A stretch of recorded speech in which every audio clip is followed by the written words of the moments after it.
Hello everyone, we're back to actual good games that are more like an 8 out of 10 rather than a 6 out of 10. That's rude, but I couldn't help it. So yeah, we're back to the Ace Attorney series, thank the Lord. Although I have bad news because... Well, bad news. I just found out what the date for oh god, what's the name of the game? I just found out the date and I forgot the name of the game immediately because I have the memory of a goldfish. Shadows of the Dam. I found out what the date for release is for Shadows of the Dam, and now I'm excited. Oh god, it's been like 20 days since we played these. Oh boy.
Nickel?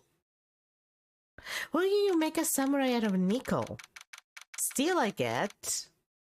Gold you wouldn't, because that's very, like, first is expensive and second gold is very, you know, easy to break. Copper I guess is also not a good option. Silver is also kind of a delicate metal. But nickel? I don't know. I feel like that's weird. Anyway. March 20th, 7:42 p.m., Gatewater Hotel, Viola House. Ah, right, yes. You hear that, Nick? The Nickel Samurai, he did it. Yeah, he sure did. I'm getting too old for this. Ah, brother of the guy for doing the series justice. So the person everyone was cheering for, I guess he got the prize? Yup. You know who we're talking about, right, Pearly? The Nickel Samurai? No, every Sunday night I watch the educational channel's Kids Masterpiece Theater. This poor child. Okay, that's it. From now on, it's the Nickel Samurai. All the kids watch it. You like the Samurai too, Mr. Nick? Nah, Nick's an old fart, so he's not allowed to watch it anymore. That's right, I do like Kids Masterpiece Theater. Hey, I didn't know you were so young at heart, Nick. Mr. Nick, you're grown up, you're not allowed to watch it anymore. You're supposed to hug your age and have interest at match. It's very important. No, it's not. Kid? Kid, no. This kid needs some education. Ah, give it a rest, Barley. Looks like I made the right choice in inviting everyone here. I'm glad you're all having a good time. Ah, it's like a dream. Yeah, except for the part where you're getting kidnapped later. Wait, what? Too bad for the jamming ninja, though. Last year, he lost to the Pink Princess Warrior of little old Tokyo. I thought this might be his year. Yeah. Oh, hey, did anyone else think that the jamming ninja looked a bit different today? If when, what do you mean? Well, he wasn't carrying his bright red guitar. Hey, you're right. Strange he walk around without his signature guitar. I will never understand these people and their shows. Anyway, Mr. Powers, thank you very much for tonight. It's gonna make up for the fact that, you know, People are gonna get kidnapped. I'm gonna get in trouble. My boyfriend, who supposedly was dead but not really, is gonna pop up later, and I'm gonna be very upset about it. Oh, it was nothing. Oh, it was. It's just my way of saying thanks. Hey, Nick, come on. It's time to get going to the lobby. There's a post-ceremony stage show that's supposed to start soon. Then I heard there's going to be a press conference after that. A press conference? Is he going to make a speech about winning this year's prize? Well, not exactly. Something about that Nickel Samurai confessing something. Confessing? Sounds pretty serious. Ah, Nick, come on! You don't want us to be the last ones there, do you? Yeah, Mr. Nick, do you? Why me? The show doesn't even start for another 20 minutes. Thank you very much for inviting us today. Ah, it was nothing really. Guys like us don't get to come to a place like this often, so I thought I'd invite you all. Hey, Mr. Powers, what have you been up to lately? Well, since the Pig Prison successfully wrapped up last month, I've been on a kids' exercise show. While wearing a rabbit mask over my face. Oh, I see. I'm still really sorry about all the headache I caused you that time, Mr. Wright. Well, what's done is done, but let's forget about it. This is Will Powers. He's an action star. His popularity exploded when he was a Steel Samurai, and he was the first case Maya worked on with me. It's too bad you look scarier. People know you're a real softie who's good with kids. Thanks. I support him. I can't believe they're going to make a movie based on the Nickel Samurai. I'm not. Phoenix, come on, they made a movie about you. Of course they're gonna do it if they gives them if it gives them money. That's why people re-release games. Well, companies re-release games. And that's why also Nintendo doesn't want to re-release stuff and make, you know, all games easily available, because they might accidentally use it for recreational purposes. This is not even a lie, this is an actual, like, thing that they said. I can't believe it either, but for a different reason. The Steel Samurai, an epic story of one hero in a desperate fight against his arch nemesis, the evil magistrate in the city of Neo Old Tokyo, which is a name that makes absolutely no sense the more that you think about it. And last year they started a new series, the Nickel Samurai. The new series seems to be a hit with the kids too. I'm really attached to the Steel Samurai as a show, so I was hoping that maybe I'd get the chance to do something in this new one. Yeah, it's too bad. It'd been awesome to see you with the new actor Madden Guard. He's super popular right now.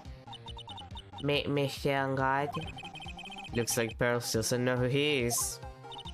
This year is going to be the Nickel Samurai versus the Jamming Ninja at the box office. Jamming Ninja? Who's that again? So, who's this Jamming Ninja again? He's a hero, duh. His symbol is a bright red guitar he's always carrying. A ninja who's always carrying around a bright red guitar? How does that even work? I mean, to be fair, the whole, you know, dressed in black / dark blue shit for ninjas is not technically true. Like, I guess it's true to an extent. But for the most part, the idea of a ninja, like, it's a silent assassin, so the important thing is that they can, you know, mix with the crowd. So it doesn't really matter if they don't, you know, dress in a way that is stealthy. The point is that they pass as a normal person so they can kill people. That's what a ninja does. Hey, whoa. I'm arguing that Phoenix doesn't understand what ninjas are. For the record. With a scarf around his neck and a guitar in hand, he rises to stardom in an ancient time. Ninja. Who becomes a star? Oh, we just changed... Oh, you just changed time? Oh, fair. I always get confused when other countries change times because we don't do that here. And then it's like, oh yeah, now it's earlier in another place. And I'm like, what? What do you mean it's earlier? What do you mean you're like an hour forward than I am when you were like an hour behind? And I'm just... Time is weird and I don't like time zones. I think they should be illegal. Just saying. I think that time zones should be illegal. They're terrible and I don't like them. I'm going... If I ever become president, I'm gonna make them illegal. No more time zones. Everybody's at the same time everywhere. No, I don't care if that makes no sense. It's just it's gonna be... If it's 5 p.m. here, it's 5 p.m. everywhere. I don't care where the sun's position is at the current time in another place. But that shit. I'm joking, but I'm also mildly serious. I kinda just hate that. I kinda just hate that people just decide, oh yeah, let's just change, like... They just change the time for vague reasons that actually don't work. Because every time that I investigate, oh yeah, why do people do that? Why do they change times in other places? And it's usually like, oh, it's to save, like, energy consumption. Like, it's to save electricity. And then you actually check, and it's like, it actually doesn't save electricity. Or it basically doesn't, like it basically does nothing. And you're just kind of like, okay. So it's useless. Rather than do something that is actually useful, like, I don't know, move to clean energy or some shit. It's like, nah, let's just change when we turn off the lights. That's totally gonna fix it. Totally. God. Anyway, what were we? Yeah, Ninja Who becomes a star. It makes no sense. There's a strong rivalry between the two of them. Global Studios Nickel Samurai, Worldwide Studios Yami Ninja. Even air at the same time. Oof. You know what I heard? I heard those two don't get along at all. The Nickel Samurais and Guard and the guy who plays the Yami Ninja, I mean. The Nickel Samurai speaks French? Oh, you mean Guard, the actor. Oh, right, because it... Right. I guess even the world of heroes isn't a sparkling happy place. Yeah. Oh. To move. March 20th, Gateway Hotel, hallway. Why do I keep calling it that? It's Gatewater. It's like my brain just thinks about Watergate when I see the word skate and water. I always call it that. It's not Watergate, it's Gatewater. Wait, is it called wait, is it called Gatewater because it's a joke on Watergate? Oh my god, no wonder. I'm an idiot. Whoa, what is with this place? Looks like I've stumbled into Oz or something. In the back, there's a sign for the bathroom. Maybe I should visit it while I can before the show starts. I want that plushie. I can understand flowers in front of the dressing rooms, but what are stuffed bears doing here? Could it be that there's an action star with a soft spot for teddy bears? Nah, can't be. Oh, Phoenix, you're so silly. Why do I have to? There are toilets in each room in this hotel. But since all sorts of events are held here, there are bathrooms for people who aren't staying here to use as well. Perfect for people like me who can't afford to stay here in the first place. Shouldn't you go then? I guess we're not gonna show the incredibly important scene of Phoenix going to the bathroom. Shame. Just like the post-ceremony shows up at the star. Alright, I'm so pumped. I wonder if he's going to show off his special move today, Nickel Samurai smelting. Actually, what I'm interested in most is the press conference. You mean the big confession the Nickel Samurai is going to make after the show? So what is it? Don't you know what it's about, Mr. Powers? Well, I'm not the Steel Samurai anymore, so I don't have any idea. Bah. So sorry. Ah, so I guess you're all going to the press conference then? Yeah, of course. If that's the case, then here. Take the ticket so you can get in. Ooh, press conference ticket. Thank you very much. Well, let's go into the lobby. I'll try to show this one, Mr. Nick. Okay, for great justice. Okay, let's just go to the lobby then. March 20th, Gatewater Hotel lobby. Only a really gaudy hotel would have such a large gaudy lobby to match. Phoenix, you haven't gone to a lot of hotels, have you? Actually, you know what? He's right. I think you're going to have to push him when you show over there. They're using a compact stage, I see. I'm all ready to use my special samurai power. Maya looks like she's ready to start a fight. Your attention, please. Your attention, please. The Eagle Samurai Spoil Ceremony stage show will not be held tonight due to unforeseen circumstances. What? Why? Ow, you didn't have to pinch me. Pinch yourself if you don't believe it. We are asking for everyone's cooperation at this time, so please stay where you are. This is a special request from the police. Police? Did they just say the police? Do you want me to go check out what's going on? Wait, I'll come with you. Freeze!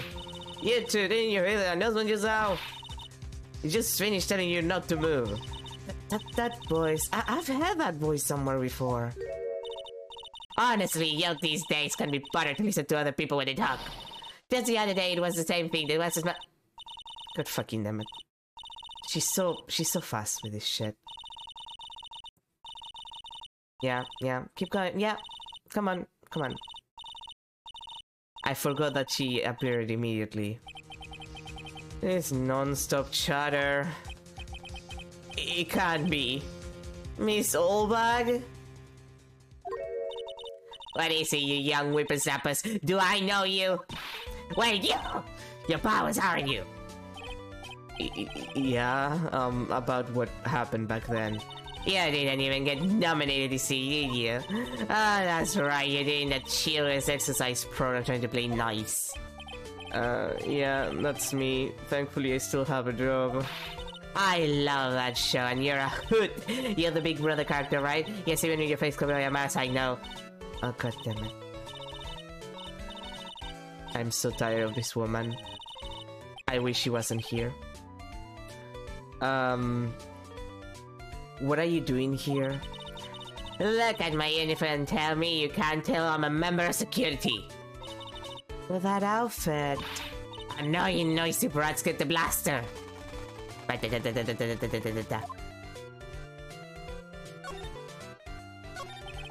Miss Olbag, what are you doing here?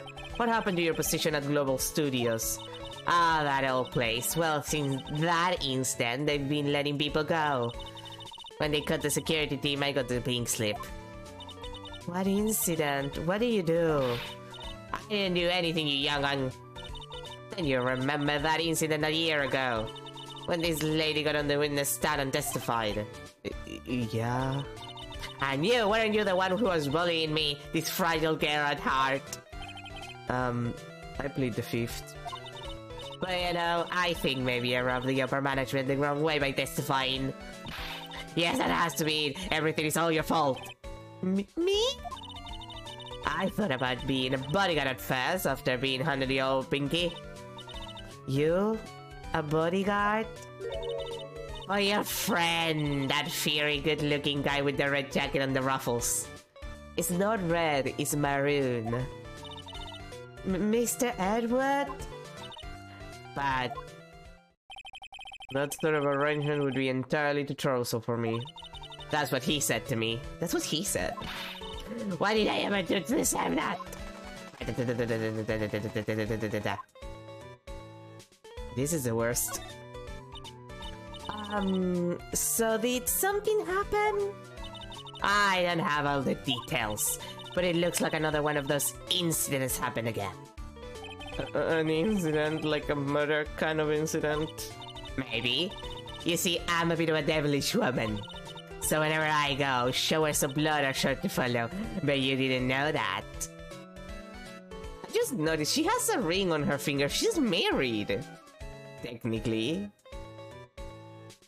Like, I think that's the right hand.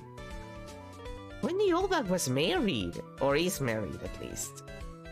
I don't know if she... I don't remember if she mentions being a widow.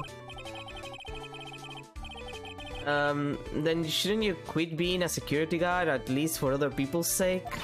Silence, people suffer! Hey, Nick? What is it? I don't like that devilish smile playing on your lips. That's the left hand, so yeah, she's married. Either she's married or she was married, like she's a widow. Like, it's not uncommon for widows to just keep the ring, so it's one or the other. But I don't remember her mentioning being a widow at the very least. Then again, she talks so fast, I might have just not been able to read what she said. There's also that. Let's make like we're going to the bathroom and check things out. No way, the police told us to not go anywhere, remember? How boring. You're such a boring guy. You got no motivation, no spirit. No spirit of justice even. That's probably the worst game in the series I've had. Why going now? You giving Mr. Maya trouble again, Mr. Nick? Not you too, Pearls. Please don't stick your little nose into this one. So listen to this, Pearly. This one time at Liar Camp, Nick... Okay, I get it. Let's go take a look. Phoenix, what do you do at Lawyer Camp? Yay! I knew you couldn't say no to me, Nick. That's right. You'd walk over myself, of course, for Mr. Maya, will you, Mr. Nick? That would be every time we work a case together. Well, what are we waiting for? Let's go already. You can come along too, Pally. Good, I get to come, I get to come. I get to see a dead body. I'm gonna see a corpse and blood. Yay! This poor child. PWJFA had online a heater for it. Oh, the weird fanboy that looks like he makes your life miserable. Him and his pretty looks and nothing else. I believe it. I believe I heard that that's the game that gives Apollo his third backstory. Because the guy keeps getting backstories for some reason. So, I'm not surprised that the only thing it had for it was pretty femboy prosecutor who's a pain in your ass. I'm not super surprised that's the one thing that people get out of it. Sounds about right. We don't speak about that. We don't speak about Apollo and his 35 different backstories. Wait, isn't that... Because I never played it. Isn't that the one that has a case that the new girl in yellow has to do with that prosecutor who looks like he's crying the entire time because his eyes are like... He has like the shadows on his eyes all the time. The one with the eagle. Don't they have like a case that they have to work together? And like the context of it is really dumb because like he helps her because if he doesn't, his favorite like... I don't know, like, soup... That's the game before? Like, there's something about him helping her for, like, an extremely dumb reason. Like, I think the reason... Like, I read about it. I think the reason is that because if he doesn't help her get her client free, he's gonna, like, lose his favorite restaurant. And I'm just like, yeah, that sounds like the plot of an Ace Attorney game. I hated this. It's bad? Oh man. I was mildly excited for that one when I read about it. Simply because like I kinda like vaguely ship those two, so I was like, oh, they work together? That's great. Good for them. Kinda sucks that it's bad. Well, all that game is bad. I've heard that about every single game post Apollo Justice, but sucks. March 20th, Gatewater Hotel, Viola Hall. There's nothing really out of the ordinary here. Are you looking for the incident that the old lady was talking about? Doesn't look like it happened here. Well, we better go look somewhere else. Alright, then let's try... Excuse me? Ah! The writing is bad, not the concepts. Oh no, I imagine, like, here's the deal. Mostly, it's socially the writing that is a problem. It's not the same writer. That explains a lot. It explains a lot that it's not the same writer. But, like, inherently, like, in my experience, it's usually an issue of the right, like, conceptually the game is good and the writing is terrible. Like, that's usually how it goes in my experience. Like, with this kind of game. They either add writers or they change writers entirely, and it kind of derails the thing. Like, it's what happens in the Zero Escape series, after all. Like, by the third game, but Zero Time Dilemma, the main issue with Zero Time Dilemma is that you have extra writers doing the scenarios, and then you combine all of the scenarios together, and they end up kind of like, because it might not be well meshed up together. And if you change the writer for a series that goes on for a long time with like very established stuff, you kind of end up with a possibility of just fucking it up. Sometimes the writer is so good that, you know, it's not an issue, but if the writer is kind of or like it can't happen, it's not an uncommon thing. Are you by any chance Miss Maya Faye? Oh no, it's this guy. Kinda kills me that he's doing the same pose as the actual bellboy. Like the classic bellboy. That bellboy. Yeah, that's me. You have a phone call waiting for you at the front desk. A call? I wonder if it's someone from Korean Village. What's wrong, Mr. Maya? Oh, nothing. You guys go on ahead and I'll be right there, okay? Okay. Right, this way, Miss Faye. I've seen yaois of... I mean, I'm not surprised that you've seen yaois of him, considering. I'll go look somewhere now, Mr. Nick. Yeah, okay. He's a little excited and a little scary. I wanna see the cops right now, Mr. Nick. Mr. Nick, I wanna see the cops and get traumatized for the rest of my life since my mother's murdering a person didn't already cause me that. Well, technically she didn't murder anyone, but she did plan it, and she's gonna be in jail forever. Not that it matters, because the plot of the next games are gonna completely ignore this, and they're never gonna do anything with anything again. Wait, look at me? Yeah, they did yaois with him with look at... I was expecting Mud and Guard, considering what happens in this case. What do you mean with Luke? Damn. Anyway, the point is that my mom is gonna be in jail forever and nothing is gonna happen plot-wise. It's like that blonde guy from the other game, not the next one, but the one after the next one. You know that guy. He's gonna make your life miserable, Mr. Nick.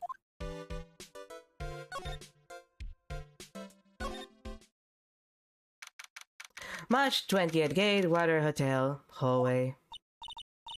I told you! I get people the info they want, which means that I've got a right to know. Nope, don't care who you are, Paul. We're still investigating, so you can't go in. What's your problem? You just wait, I'll be all over the morning paper. Scruffy detective secret scandal reveal. You'll see, I'll get you back. Yes, yes, I'm pretty serious. That sudden accent can only mean... Hey, right. Hey, Lotta. Come on, do I got a favor and tell this cop I'm just doing my job and I've got rights. Ah, you! Detective Gumshoe.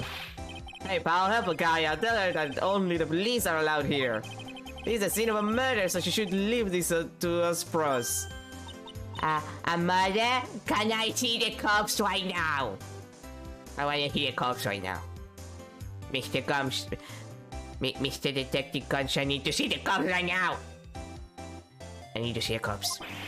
Oh, shoot me in my big mouth.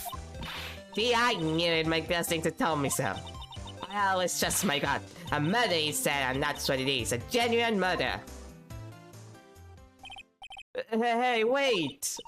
Yeehaw, murder! Of a big star or less. Oh, man. I'm in trouble now. So, Detective Gumshoe, what about a murder? No, that's not it. I got my facts mixed up for a second there, pal. Mr. Nick, is the dead person a Nico Samurai? Why do you ask? Well, Mr. Maya was waiting for him, so... It wasn't the Nico Samurai that got bumped. Actually, the Nico Samurai is the one under suspicion of doing the bumping off. What? The guy that died was this hero named the Jammy Ninja, pal? The Jammy Ninja. That woman with the big pussy head that looks like cotton candy. You mean Lotta? That woman, she was there that time too, right? That time? When Mystic Maya did that channeling. Oh, that time. Well, Lotta's a journalist, quote unquote, so that's why she was there. Journalist? It looks like she was hanging around here before the murder happened. Hanging around? Yeah, hiding in wait in front of the Jammy Ninja's door, pal. But why would she? She wouldn't tell me, pal. She just said something about getting my big scoop. Scoop? What sort of news could she be after? So the big thing was the Jammy Ninja? Mr. Jammy Ninja. He was on a real popular rival TV show to the Nickel Samurai.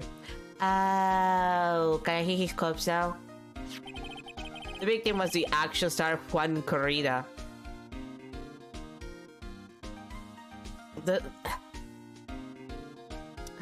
Here's the deal. Corrida's actually like an honest to goodness last name. Like it's super uncommon, but technically that's the last name. But the verb correr, which is run, like the main use of the verb correr is run. The problem that I always have when this pops up, because it makes me laugh my ass off, is that another use for that verb is to talk about someone coming. As in C-U-M coming. Coming, if you will. The same verb is used for that. So, yeah. It just... like, think about the fact that it's used in Spanish like that all the time. I don't think about it, but sometimes a character has a last name like that, and I'm just like, yeah, I'm sure he ran like that. I'm sure that he did. I'm sure that he had a couple of corridas, that's for sure. He had a huge push and rode the express train to stardom. I mean, even I know who he is. Yeah, even I recognize his face. But I heard lately that Marengard has been taking the wind out of his sail. I'm telling you, pal, as far as who's popular, those two are hogging all the limelight. I guess there's no space for Mr. Powers at all, huh? Poor guy. Mr. Angard, that's a Nika Samurai, right? Yep, I mean, no! You got to say it with more hump! The Nika Samurai. Anyway, so now that Juan Corrida's gone, that means Mr. Engard has the whole stage to himself, wouldn't you say? I wouldn't bet on it, pal. We can't have that happen, you know? Can't have that happen? What's that supposed to mean, I wonder?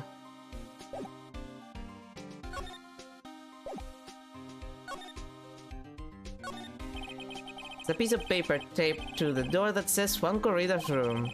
Juan Corrida. His name just sounds like a star's name. I had it before, but I don't know anything about him at all. There's a piece of paper tapped to the door that says Marengard's room. Marengard. I've heard that name before. Oh, yeah. Maya's always jammering about him like the obsessed fan she is. Can I? No.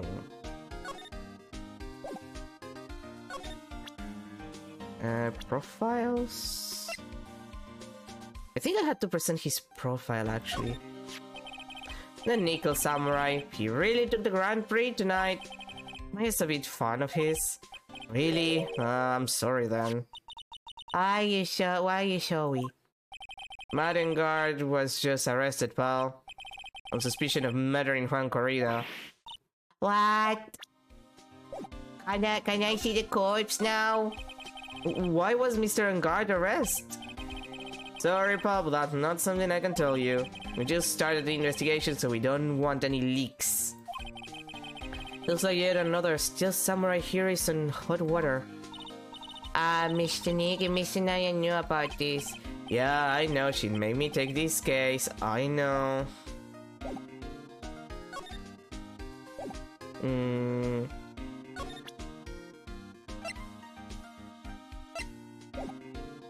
I need to remember, what was I supposed to, like, do I move back to the hall after this?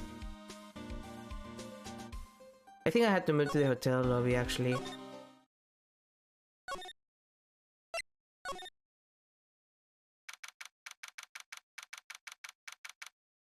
March 20th.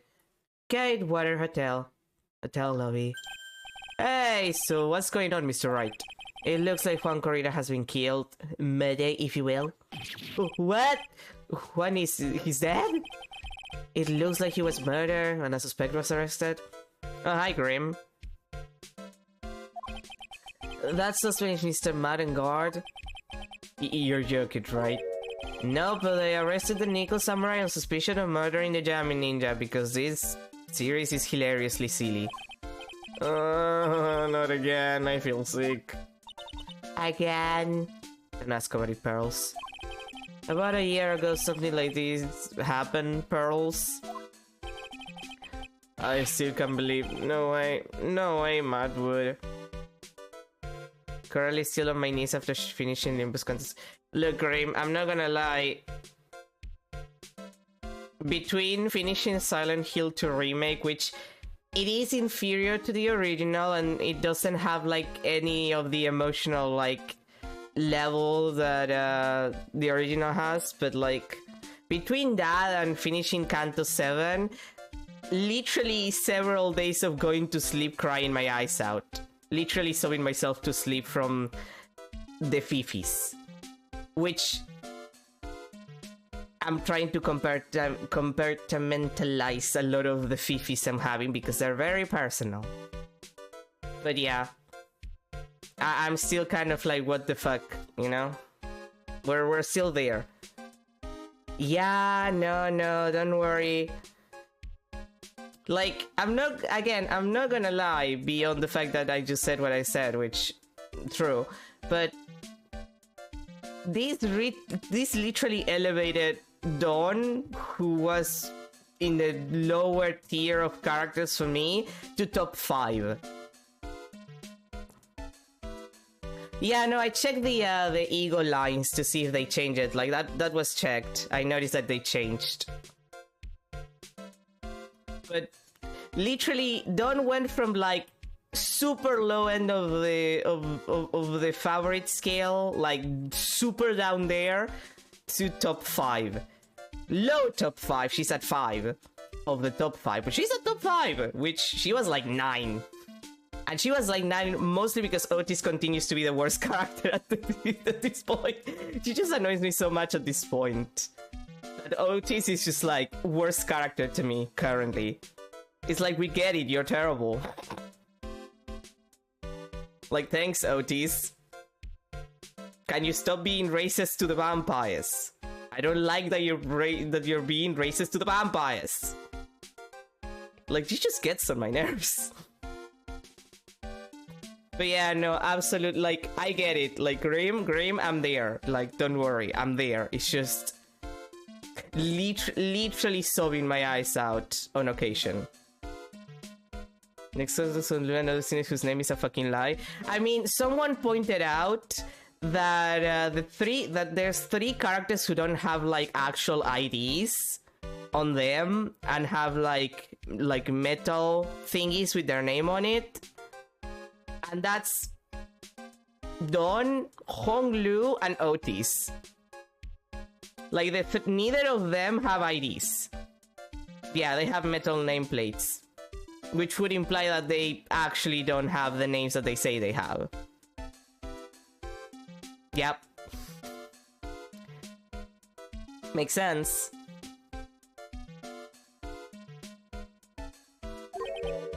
Huh? What's Mr. Powers got in his hand? Oh, before I forget, this is for you, Mr. Wright. I got this from the bellboy that came by earlier. Oh hey, it's a radio transceiver. Originally from the bellboy, it can transmit and receive signals over great distances. Or me? But why? I don't know. All he said was that it was for Mr. Phoenix Wright, the attorney. Matt is the most energetic and active actor out there right now.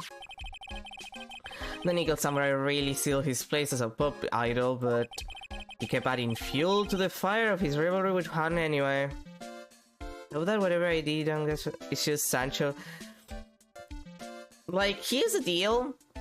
I think that it's either gonna be a proper Sancho ID, or it's just gonna be, like, Daddy Don Quixote. Because, like, up until this point, like, since Canto 4, all of the IDs that the main character of the Canto gets are related to the quote-unquote, either one of the bosses or the villain. Like, Heathcliff got the alternate evil Heathcliff. Well, that's even, like, earlier, but, like, Sinclair got the N-Corp ID. Yi-san got the, Spice Bush. Like, inherently, there's only two possibilities about an ID, and that's Don Quixote. Yeah, Yi-san got Don Beck. So, and Ishmael got Ahab. So all of them got, like, quote-unquote a villain. Or, like, one of the big boss fights of the Canto. Like, Sinclair could arguably have gotten Cromer. It's not Cromer, but it is like the one who shall grape. So it's there. It's kind of related. So I feel like the chances are that she either gets a proper Sancho identity, or she gets the Daddy Don Quixote.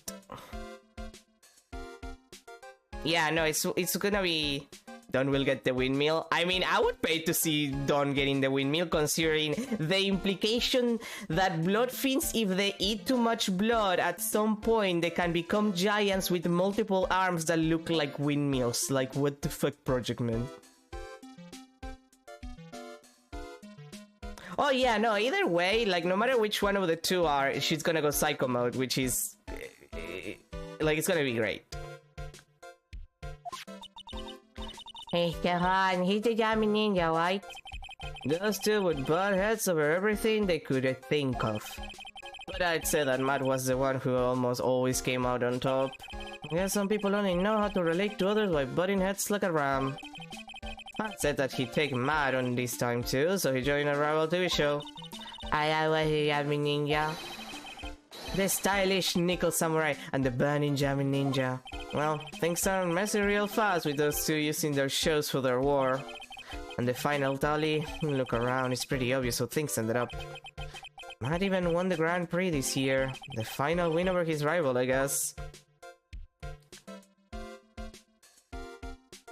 I mean, if you check the credits, it's a different VA for Sancho. Like, they just got another person to do the Sancho voice lines.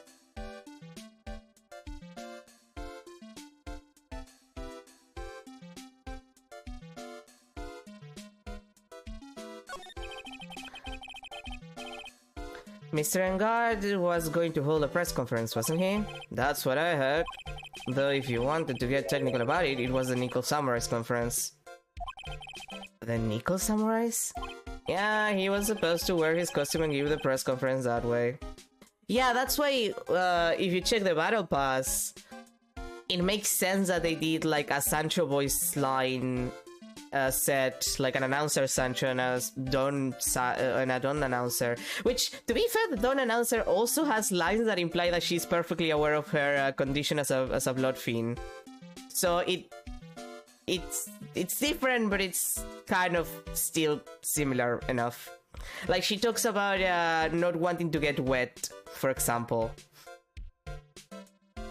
Like, not wanting to how that she's scared of water. So she's gonna she's not gonna act like the people don't know or like she doesn't know.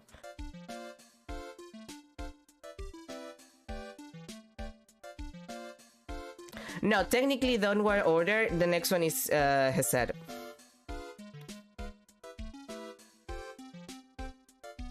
Like there's, I was discussing this. There's 3 possibilities of what it could be. Technically 4, depending on how you look at it. It can be that, because they draw a lateral to that. It could be Gebura, because you go down, or you draw a different lateral to Hesed. Otherwise, there are some versions of the Tree of Life that draw a line to Tiferet, so it could be Tiferet, but the most likely possibility is that it's Hesed. Because that's the order that they use for Ruina. Considering the order, they probably follow the order in Ruina, so they're gonna do Hesed first. Yeah, he was supposed to wear his costume and give a press conference that way. He was going to be in costume? But why? I'm not sure. They don't keep me up in the loop anymore. I was just wondering, where's Mr. Maya? She's been gone a long time. Now that she mentions it, Maya was only going to answer a phone call. Maybe he got lost. I suppose we'll see when the family battle royale rolls around. Ah yes, nothing like a good succession story. It's not like anything terrible happens in stories where there's like some family succession to some giant amount of money or resources or something. It's not like that is a terrible thing that happens. That people will start killing each other or something. Hi, Umineko. For example. Maybe she got lost. I take a quick look around for her.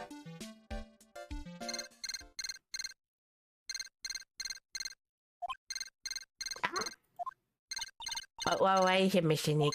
I am not sure. It's coming from this transceiver. It's on the nose too, considering that it has probably a big family too, or rich. I mean, there's that. There's the fact that we'd be going by scenes. And arguably the most accurate scene for Hesed is Gloom. So it makes sense if we're going by scenes. I wasn't expecting Sloth for Hawkmowl things, but if you think about it, it kind of makes sense. Pride on Vina is perfectly applicable. It makes perfect sense as well. So yeah, Gloom and Wrath makes sense. Hesed gets Gloom, Gebura gets Wrath. It's very on the nose, especially for their LC selves. Yes, hello? Right here. This is Mr. Phoenix Wright, the attorney. And you are?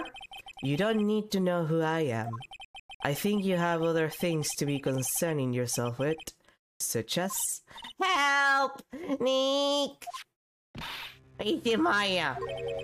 Maya? So, Mr. Wright, wouldn't you agree that the more important issue is the fate of the girl? Her fate? Does he mean what I think he means? Maya, where are you? Are you hurt? Come now, don't fall apart on me yet. Please, no, this can't be.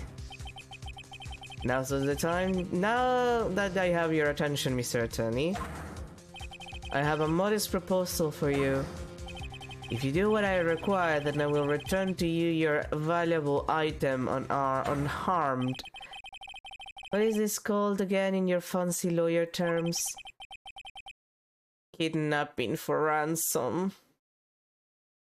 Oh yeah, Super is super broken. Especially if you have like high level like ego, it's very good to save resources. Yes, that's it. This is a kidnapping. God damn it.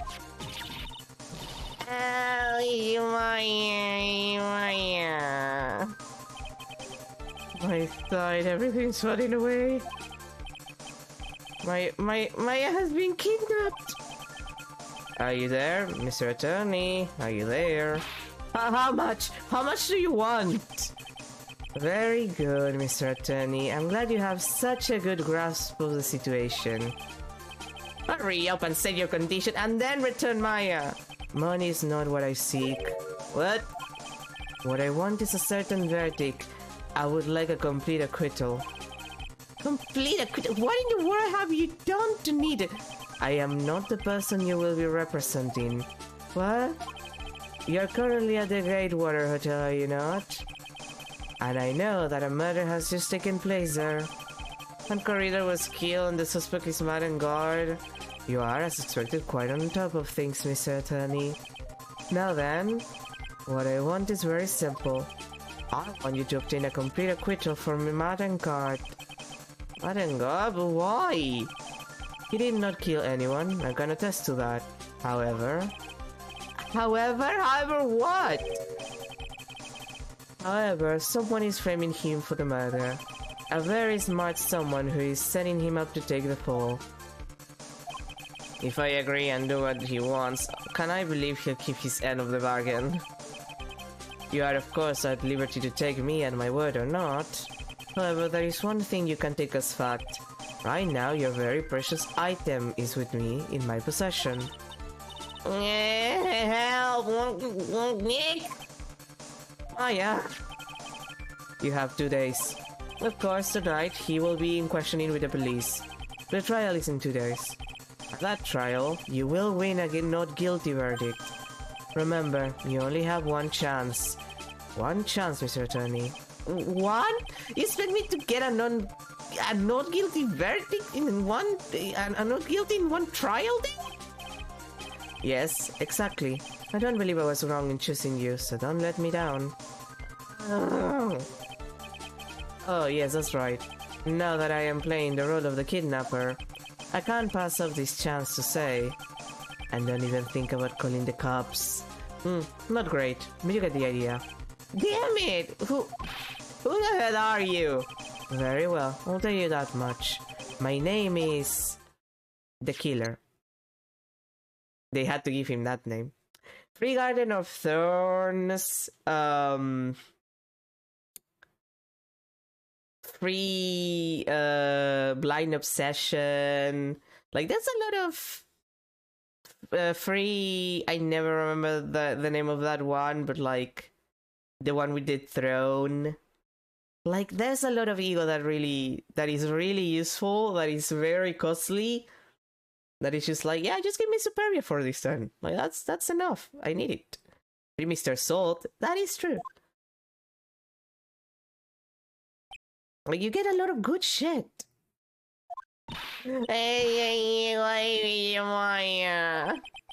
She's been kidnapped. No, you're my boy. If we had with me, it's not your fault, Pearls.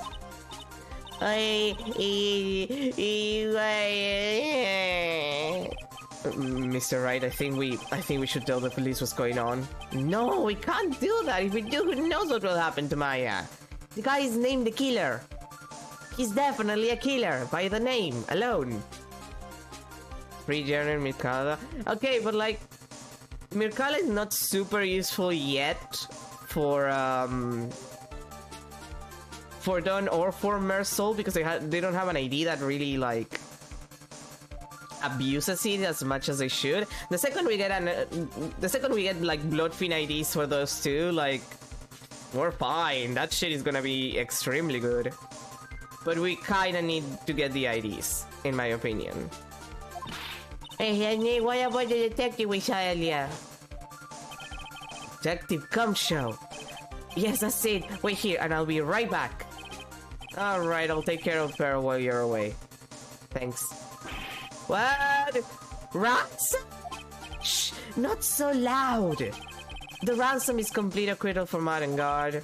Wait, the deal is complete acquittal in exchange for Maya, you mean? And this means Madden Guard is obviously the killer, pal, no doubt about it. But the guy said that Mr. Engard is innocent. You really believe what a kidnapper tells you, pal? I guess he has a point. If Engard is really innocent, then why the kidnapping?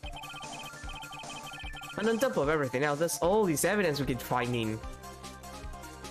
Huh? The forensics team's having a field day back there. But it's strange. There's so much evidence that it feels like something's wrong. There's too much evidence? Is that possible? Actually, didn't the kidnapper say something about a guard being set up? We don't know yet if Mercer is also Don's co-worker in whatever mirror world does ID come from. Here's the deal. Considering he gets a Mirkala, I think that Mercer is either gonna get like because Rhodia is Dulcinea. Like Rhodia is getting Dulcinea. We know that Gregory is the priest, Otis is the barber. Chances are that Mersault is getting either a regular Blood Fiend of the Parade ID, or he's getting Cassetti. Like that's the two that we might get, and it's probably gonna be a 00. Like it's gonna be a 2 stars, because Dulcinea is definitely gonna be a 3, which leaves Don with either a Sancho or a Daddy Don ID. Yeah, basically, I think that he's either gonna get like a Cassetti ID that is gonna be 2 stars, or a regular ass parade person, like just a regular Blood Fiend ID as a 2 star. There aren't a lot of options for him, especially because, again, he gets an ego that is specifically made use of the setup that the Blood Fiends use in this chapter. So I feel like they need to give him an actual honest to god proper Blood Fiend ID. Otherwise, it kind of feels like it's a waste to give him that kind of setup. It's like the fact that they gave Otis like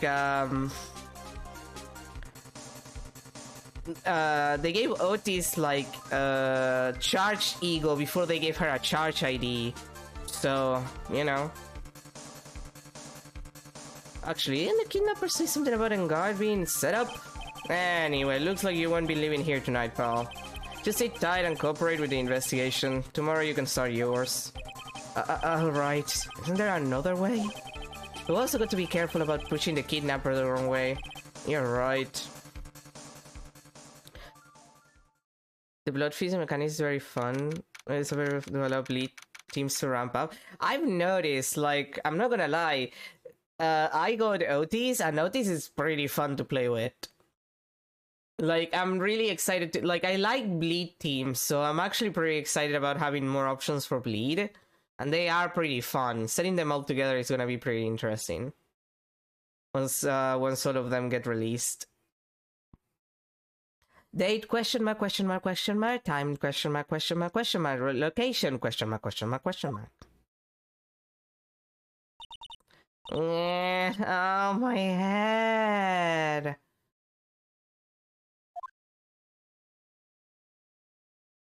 Hey, White.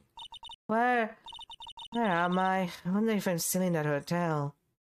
The team that gets progressively stronger and stronger as well. My only issue with bleed teams, and this is a me issue because I think it's fucking stupid and really Project Moon, what the fuck, is that enemies that kill themselves with bleed, as in, you know, you clash with them and they bleed out and die, do not count as kills.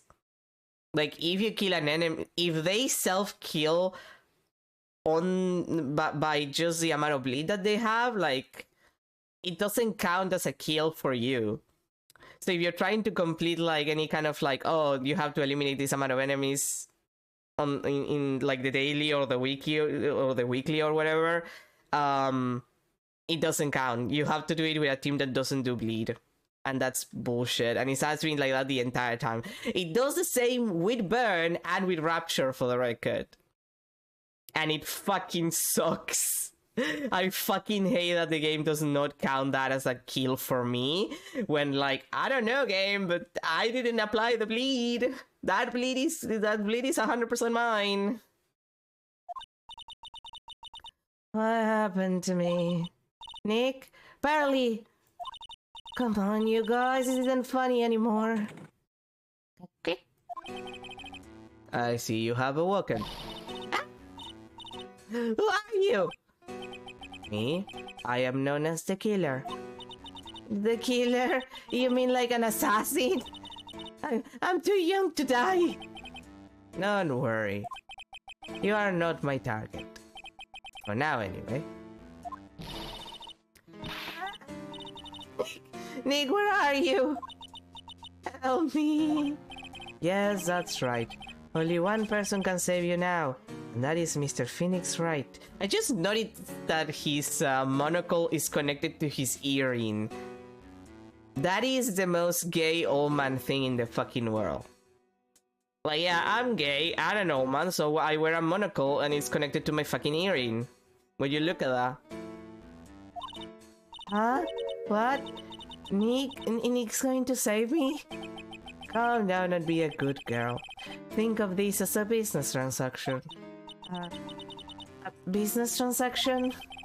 I am going to contact him now. I hope you'll cooperate and play your assigned role well.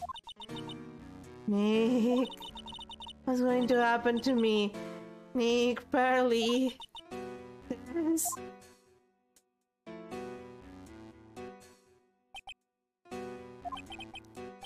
Is this Mr. Phoenix Wright, the attorney? You don't need to know who I am. I think you have other things to be concerning yourself with, such as...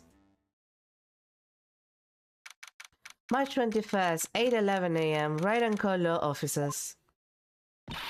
Good morning! He's so ready. Morning, Pearls.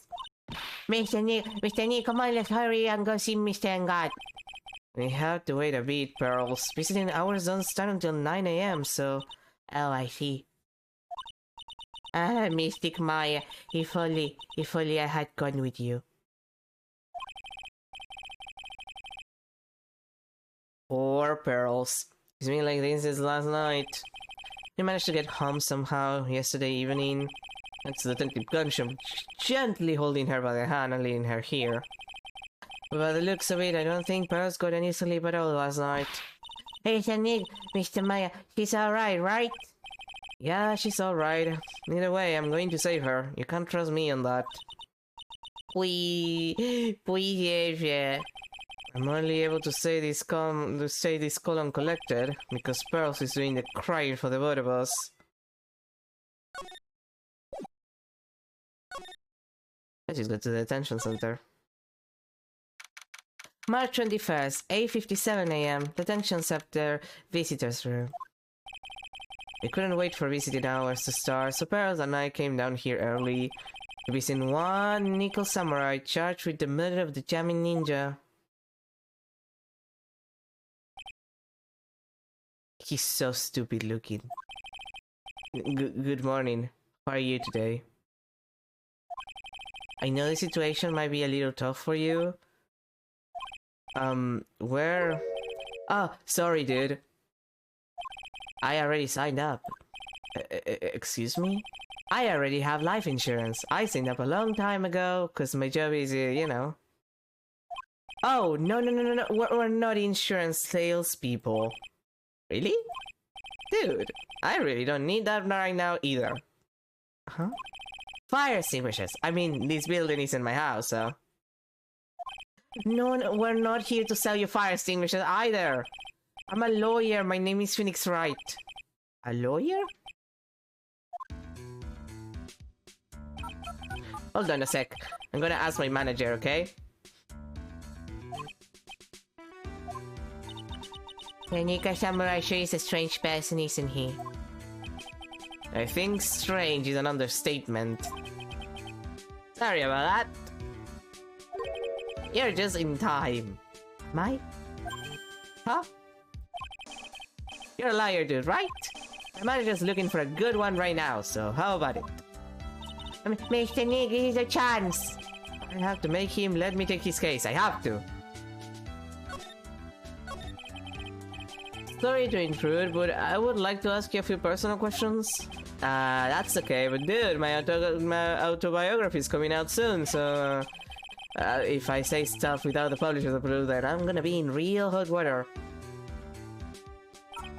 Hold on a sec. I'm gonna ask my publisher, okay? Mr. Engard is so lucky. He has so many people he can talk to. I don't know if he actually has anyone he can really talk to. Sorry about that. Like I thought, the publisher said it'd be real, what if I said anything, dude? Does he have a mind of his own? No. Well, yes, but that's for later, Phoenix. Mr. Engard, I would like to ask you about the murder. Ah, are you covering this for a tabloid as a side job, dude? Well, if you want my statement on this, you should ask through my staff. No, I'm not asking on behalf of a tabloid. Although now that you mention that, that would be a good source of money in this position of mine, which is... you know...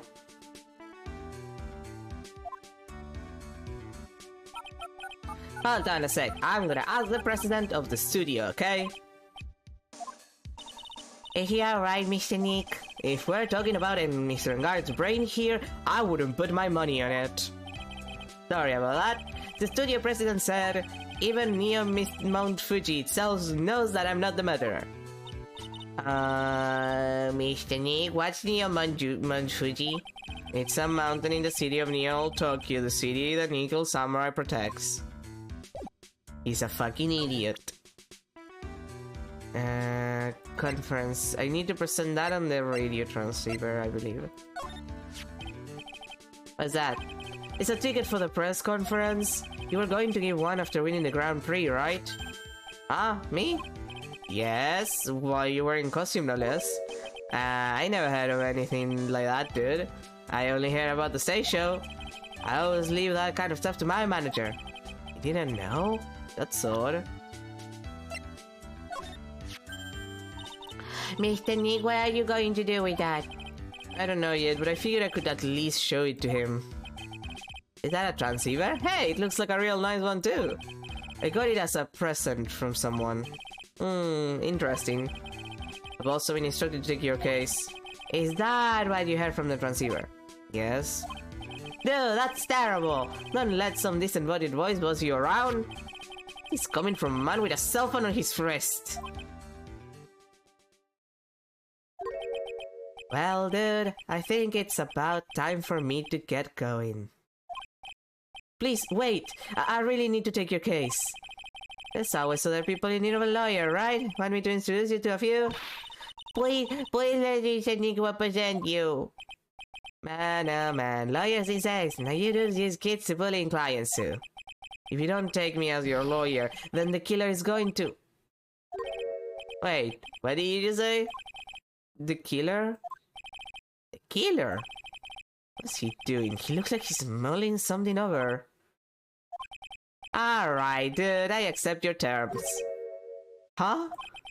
I'll let you represent me in court. We did it, Mr. Nick.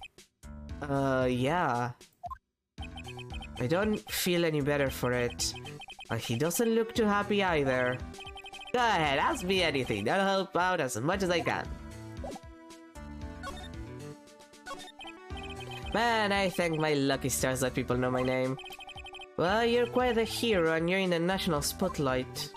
I know who he is, does that mean I'm not a good citizen? No, Pearl, that means you're a child that was abused most of her life. Ah, it's really great to be the Nickel Samurai. Dude, lately, I just keep on getting more and more popular. Do you? True enough. The Nickel Samurai is very popular among high schoolers and secretaries right now. I guess Mr. Engard has a way of catching the eyes of women. You know my motto? Refreshing like a spring breeze, that's what I am. A spring breeze? That's why this kind of scandal is disastrous, dude. I mean, even if I get out of here tomorrow, it's still gonna look bad. But everyone loves a good scandal.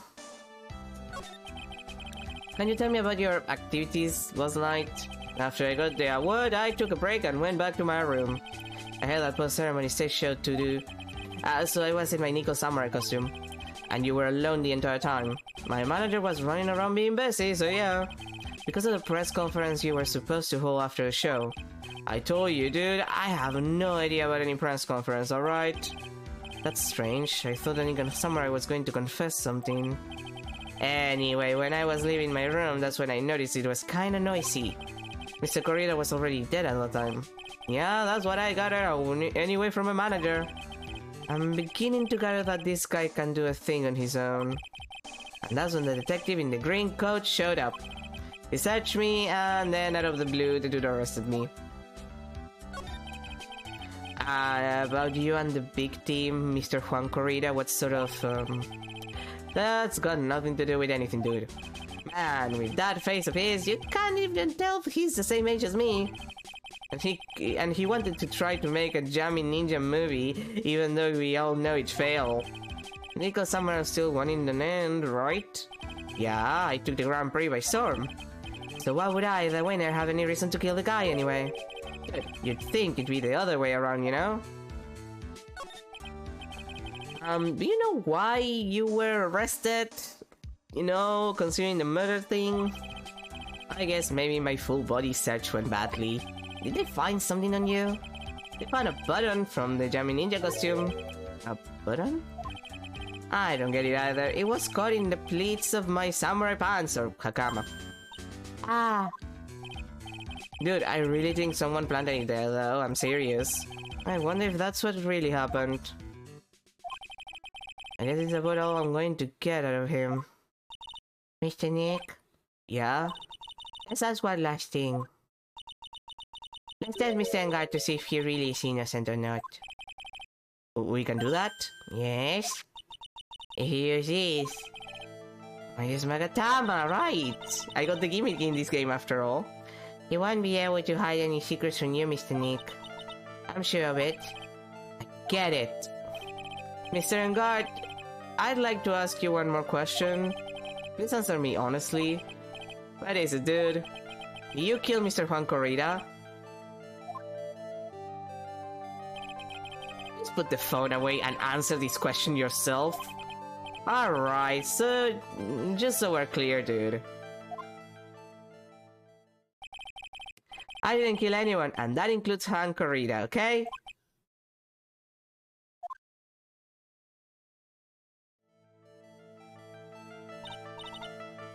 Well, Mr. Nick. Nothing. Not a chain or lock in sight. Ah, the irony. Which means it's alright to trust him. No, Pearl, that's not how it works. Yeah, it does appear that way. Well, at least I can breathe a sigh of relief knowing my client is innocent. The trial's tomorrow, right? I'm counting on you, dude. Oh boy. I do like that they do that. Like, I kinda appreciate that they go out of their way to, like, put you in that position. They frame him like that when he answers. Like, they do the entire thing to reveal that there's nothing.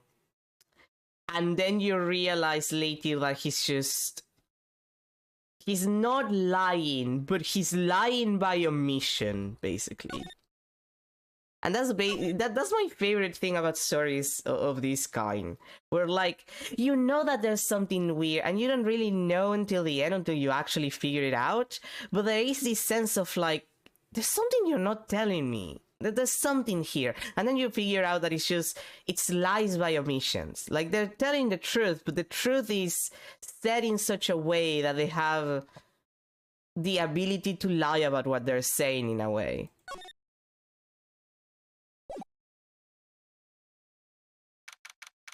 And that to me is always fun. Like, this is a good case. It's a oh boy case, but it's a good case. March 21st, 11:34 AM, right on call offices. Well, at least we're able to get Mr. Marengar as our client. And we know that he didn't do it, which is very important. So now what should we do? Well, the trial is tomorrow, and we only get this one chance. There's only one way to prove Mr. Engar's innocence. We have to find the real killer. Okay, then let's start looking. Wait, before I do that, I need to examine my plant. Oh, I'll water it. It's okay, I already did that. The watering can, where are you, Mr. Watering Can? Pearl gets too wound up if she's not doing something to distract herself. I hope Charlie can withstand Typhoon Pearls.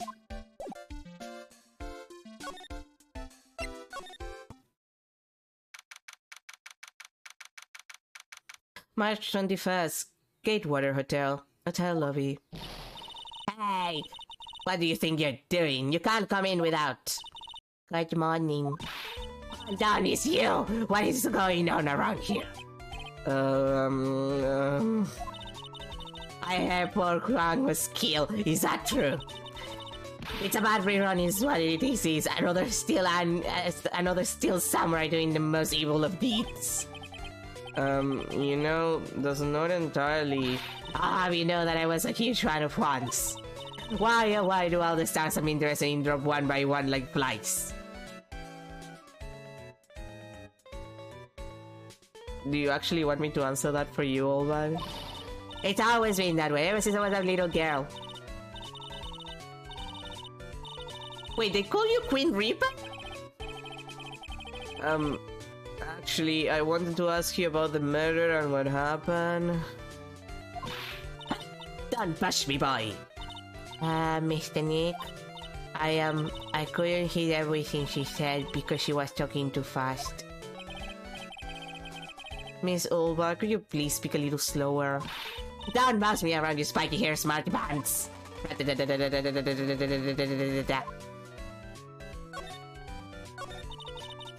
My dear Hammer died a year ago in that dreadful murder, and only recently did I finally find a star that makes this heart go badoom again.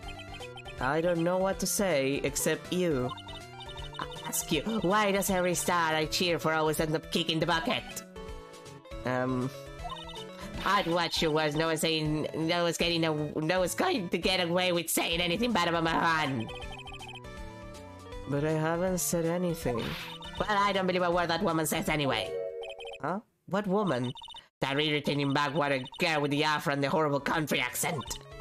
I mean, what is that manner of speaking supposed to be? And why does she never stop? Honestly, women these days, they don't know the meaning of the word modesty. Girls, are you thirsty? A little.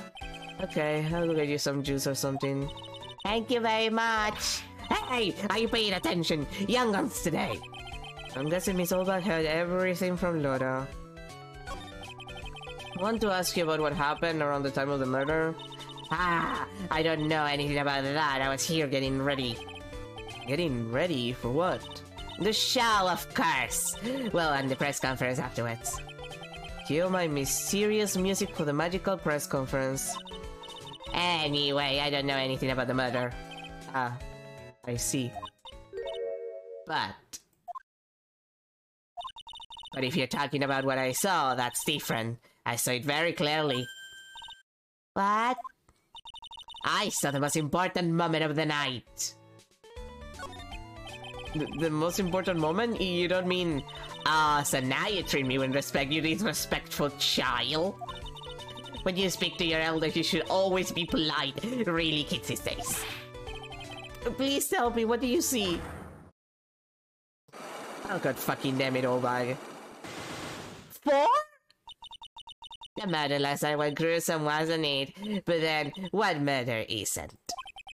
Please don't stray onto another tangent. Please. If you want to hear more, then show your respect and bring this lady a present. God fucking damn it.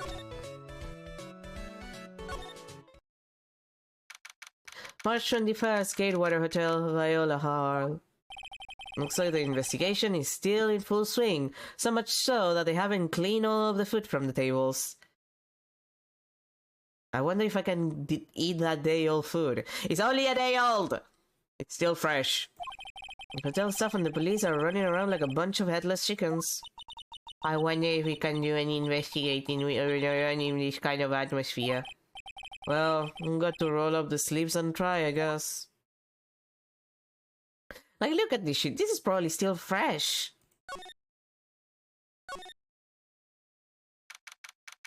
March 21st, Gatewater Hotel. Hallway. Hey, you're there. Been waiting for you, Mr. Lawyer. Lotta? Hey, Mr. Coffella, the thief shows his face. What? Arrest him, put him on trial, find him guilty, give him the death penalty. What's wrong, Lotta? Are you feeling alright? Look here and there and up and down the mountain, but it ain't here. So why don't you just hurry up and give it back to me, you creep? What are you looking for? My camera! Camera! It's my lifeblood. I'm gonna die without my $700 camera. 700? Dude! You can get like a professional camera for like 100. You didn't need to pay 700 for a camera. What is wrong with you? Your camera? Look, lots of people say the criminal always goes back to the scene of the crime. And looky, here you are. Yep, here I am, faced with a lot of trouble. Huh? So you lost your camera. It ain't no ordinary camera. You buy it in a store and it's a 1,600 brand new. But didn't you just say you bought it for 700? I had a nice long talk with the guy at the store. About 5 hours, I reckon. I made his CCTV scratching in and the manager got all huffed in the face. He gave me his talking to and was real mean about it too. He don't make me cry at that. When did you lose your camera? Last night after the murder happened. Must have been I was busy running around looking into things. That's when I lost sight of my dear darling strength sweetie. Lotta, what did you capture with that expensive camera of yours? I don't rightly know. I snapped a shot of anything that caught my eye. So I don't remember. And besides, I couldn't get anything for my big scoop. I wonder if Lotta's missing camera is even connected to the murder. Phoenix, please. Of course it is. Lotta's incredibly phallic-looking camera. Lotta, please tell me what you know about what happened at the time of the murder. Well, from before the ceremony last night, I was hanging around here in this area. Yeah, actually, I was here until around the time Mr. Engard was arrested. I would say he was killed, but God, I wish. What were you doing here? Yeah, showing your school, the city boy. Whatever Lotta Hart goes, there's a story to be found, a big scoop to be had. A big scoop? I told ya before, I'm gonna be the best tablet photographer the world's ever seen. Reckons, cause that means I'm always looking for the perfect shot. I wonder what scoop she was after this time. Although I was also on the lookout for the other stars that were here. So maybe I wasn't here the entire time. Lotta, are you sure you weren't here the entire time? So you could take a picture for your big scoop? Well, maybe I was, but that's what real journalists do. I got some juicy inside info, so I thought to myself, why not get a picture for proof? What kind of story was it that you would hang around here? God damn it. Sorry, Mr. Lawyer, can't be telling you that. Trade secret, you know? Not again. Why does everyone have something to hide? Because they're annoying. They're annoying, Phoenix, that's why. That's why. We've been stopped, haven't we? Haha, yeah, take that, Mr. Lawyer. I'm glad someone around here is happy. Miss Lotta and your eye roll smile. Let's start with Corrida, sort of. Ah, Kitty Pass. Man, he really does like bears. March 21st, Gatewater Hotel, Corrida's hotel room. Mr. Nick, where are we? We're in Mr. Juan Corrida's room, Pearls. Mr. Corrida, the victim, which makes it the crime scene too. Oh, it's you! So what happened? The kidnapper. Has he contacted you again? Not yet. He probably won't until we win Mr. Engarde's acquittal. You doing okay, pal? Hanging in there? I just want Maya to be alright. We don't have a lot of time left, but I'm going to help you as much as I can, pal. You do that, even if we want to look around the crime scene. Just this once. Special circumstances, right, pal? I'll even tell you everything I know, but you gotta keep quiet. It's my neck on the line here. Thank you. Oh, that's right. I got you guys a map of the hotel, pal. Here you go, little missy. Wow, you're giving it to me. Thank you. Can I see the corpse now? I wouldn't want you to get lost in a hotel too big for its own good. Mr. Nick, I got a map. That's great, Pearls. But Mr. Nick, I can't read what it says.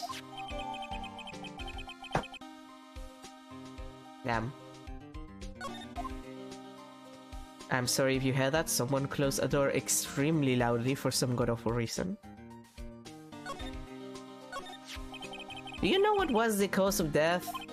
Well, technically, the final autopsy report isn't out yet, but one look at the victim should tell you, pal. It should? Yeah, here's a picture. Oh. There's a knife in his chest. Yeah, pal, that's the murder weapon. So he was stabbed to death. Once. They're looking at the fingerprints out in the lab right now. There were fingerprints on the knife? Yep. And it looks like they're pretty sure they're Mr. Engard's prints, pal. That's bad. Real bad.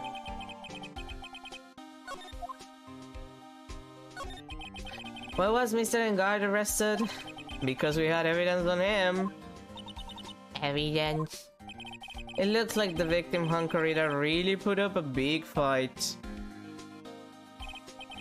Yeah, one look at the crime scene and you can tell. There's signs of a struggle everywhere. Well, yeah, during the fight his button came off. Mr. Engard said something about a button. Something like one of the jamming ninja's buttons got caught in his hakama. But that's not all. What?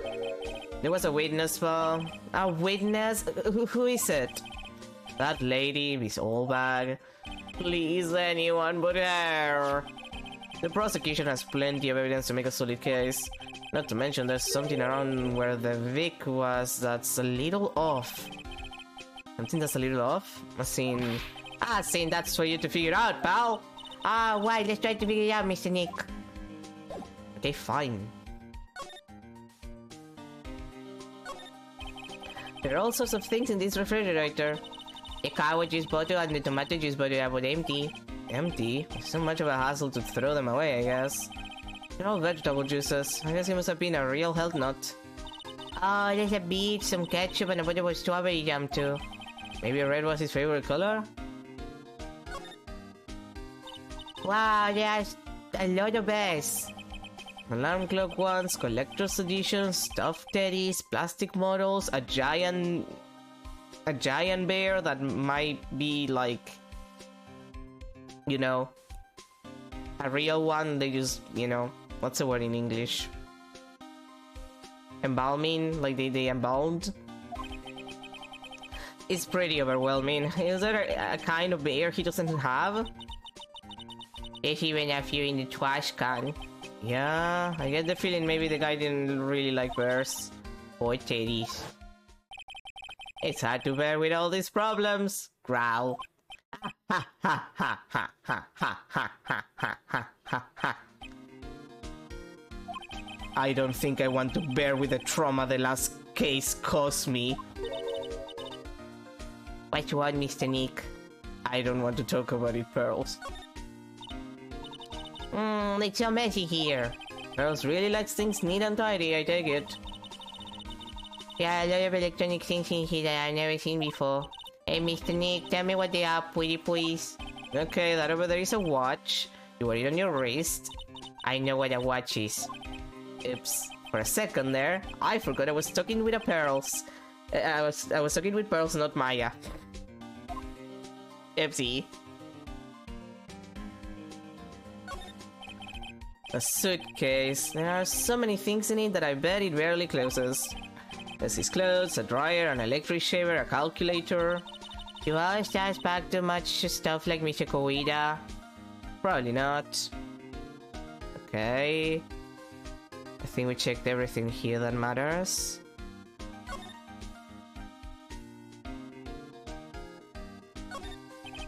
Looks like Mr. Corrida had dinner last night.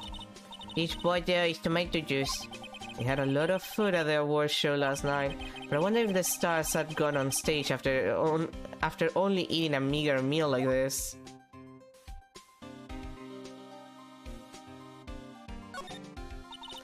Yeah, that's a bed, right? Yep, it's big, but it's a bed.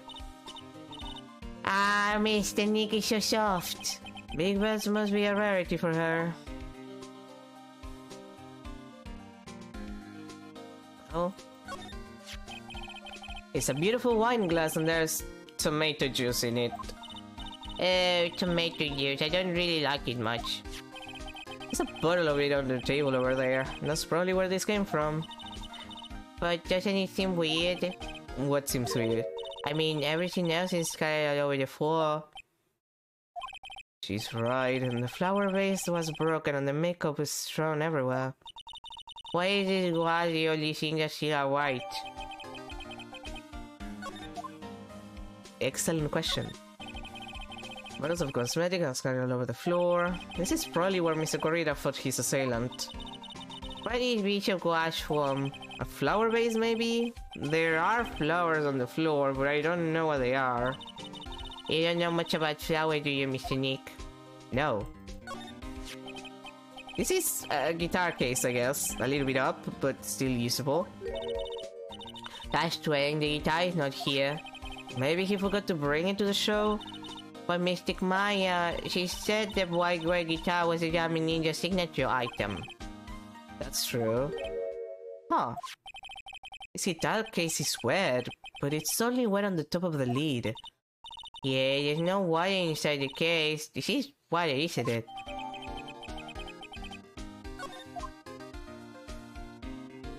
And I think that's everything that matters.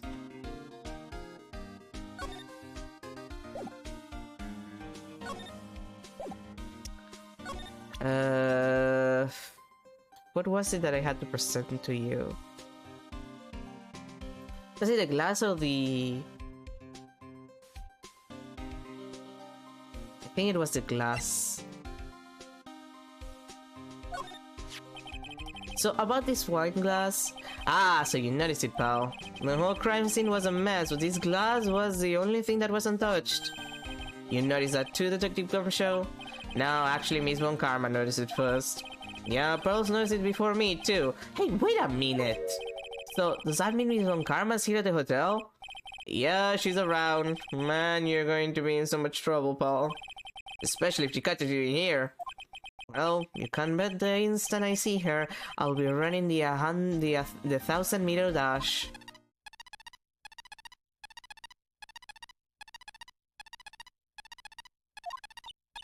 What's that beeping noise, Mr. Nick? I heard this sound somewhere before. Is Miss Von Karma's? Huh? Alright, her beeper. For some reason, whenever I hear that sound, she pops out of nowhere and whips me. Come to think of it, that's exactly what happened the last time. Sorry, I gotta make myself scarce later, pal. Ah, you! At last, you reveal your true nature, Mr. Phoenix, right? Would it be too much to ask for you to be nice to me for a change? Yes. So you're the type to steal information from beautifully helpless detectives. Very dishonorable of you. Ow. Hey, don't you dare run away, Scruffy McTrenchcoat. Oh. I didn't think the detectives of this country could be this pitiful. Ow. Detective, come over here for a second. Yeah.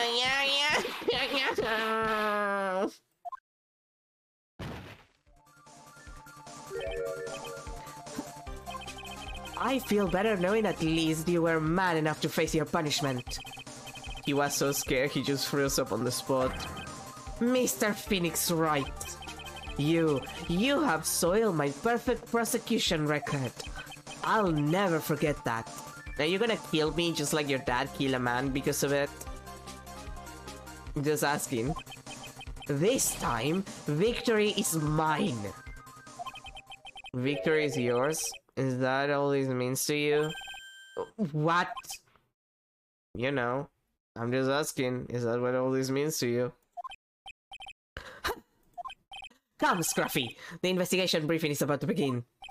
Yes, sir. This isn't over yet. I swear on my family's honor. What honor? You don't have any. Like, do I have to remind you that your dad killed a person? Like, what honor do you have left? Hey, Garrett, don't leave. I'm trying to... Okay. What did she throw at me now? What is this? Well, I guess this means I gotta get back to the present now, pal. If you ever need me, come down to the Criminal Affairs Department, alright? And if you can, try not to let Miss Von Karma see you.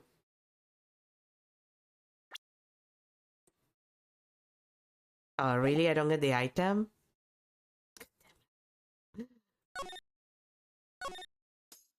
Wait, no, the item was on the table. It's there. Mr. Nick, what's this piece of paper? It's called an autograph. Autograph? The paper's got Mr. Corrida's name written on it, so it's his autograph. I can't read it at all. To be honest, I've never seen writing that looks like this. It's a special way of writing called cursive that people say that they don't use anymore, but people do, and then they complain they can't read cursive even though it's very clearly easy to read. The problem is usually that some people's cursive is absolutely disgusting. Like, the issue is that you have bad calligraphy, not that cursive is actually hard to read, in general. I say that as someone who has terrible writing in cursive. Like, I can read myself, but by God, no other people can read me. Look here. See how it says to my dearest Wendy in more normal letters here? This sloppy, unreadable writing. It's crazy and cute to read this to someone. Hold on. Wendy. I've heard that name somewhere before.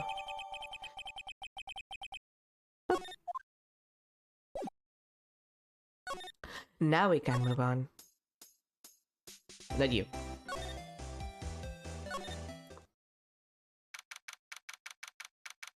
March 21st, Gatewater Hotel and Garda's hotel room.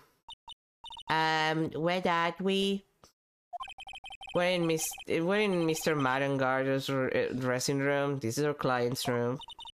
May I help you with something? Hello, everyone's favorite lesbian. You're Mr. Engar's lawyer, correct? I got it as much. I also looked for lawyers on my end, but to no avail. How do you know I'm his lawyer? You were just saying that he's your client. In a situation like this, the only person who would use such a word would be his lawyer. Wow. It's a simple deduction, really. I'll try this tomorrow, and Mr. Engard's situation is looking rather grim. So you came here, one stop in your mad dash to find clues to build his case, correct? Well, you're not totally right, but you're not totally off either. It's really not the time to be showing off, Mr. Dick. I'm Adrian Andrews. I hate to waste time, so let's get down to business. Right. You may be of small stature, but appearances can be deceiving. Let's check the objects. It's probably Mr. Engard's suitcase. For someone who was only going to be here for the award show, this is a lot of stuff. Looks like he has about 3 days worth of clothes in here. That's really different from us, aren't they? There's some samurai-looking clothes on the sofa here. Nothing that looking thing is called a happy.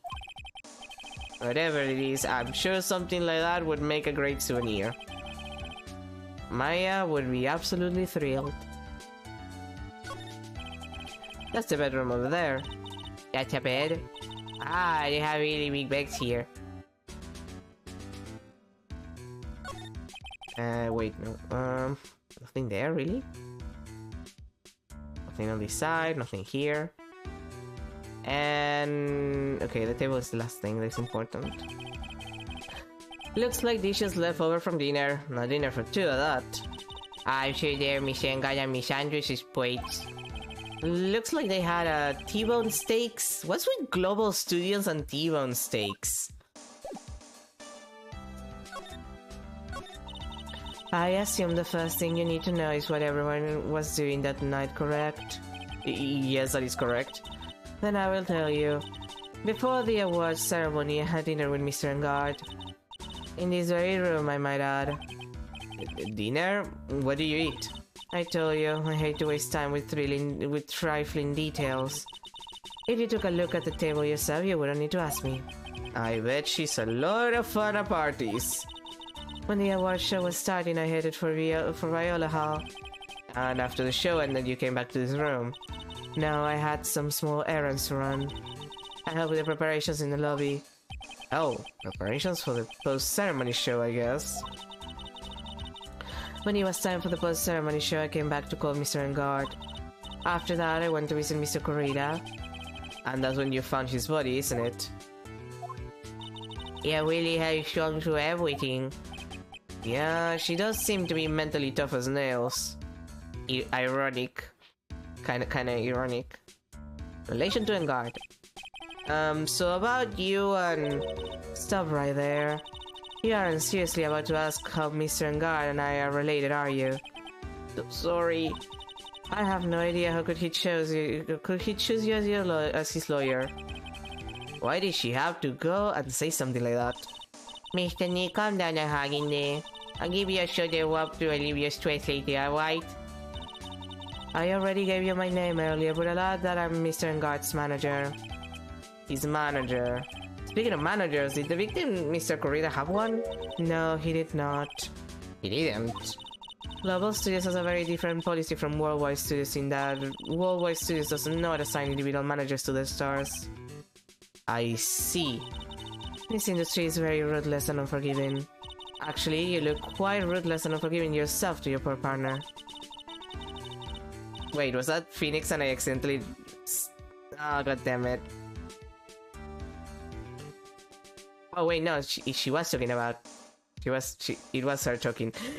Oh, come on, it's not like I want to drag her. Pearl decided to come along. Dragging a little girl like her to places like this, honestly. Yo, Wong, I'm doing this to help Mr. Maya. Girls, calm down and hang in there. I'll buy your juice later, alright? Yeah. Is there anything that I can present to you? I'm trying to remember.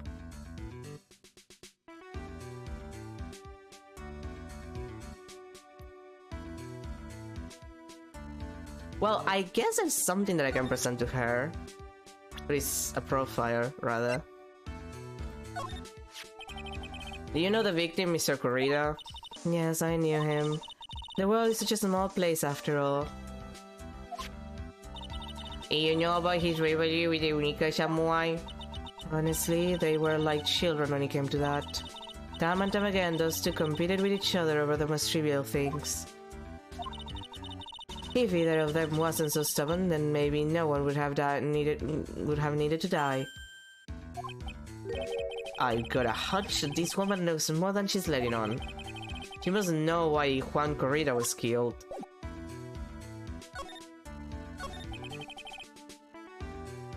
Do you have any ideas as to why Mr. Corrida was murdered? Why will you ask me about such a thing? I'm just doing my job, so do you have any ideas? She clearly has a couple. Miss Andrews?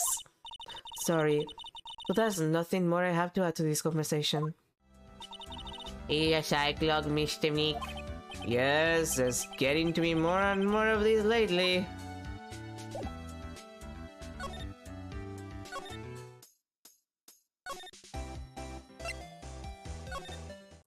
And yet, the most interesting Cyclock that we've ever seen was never touched again.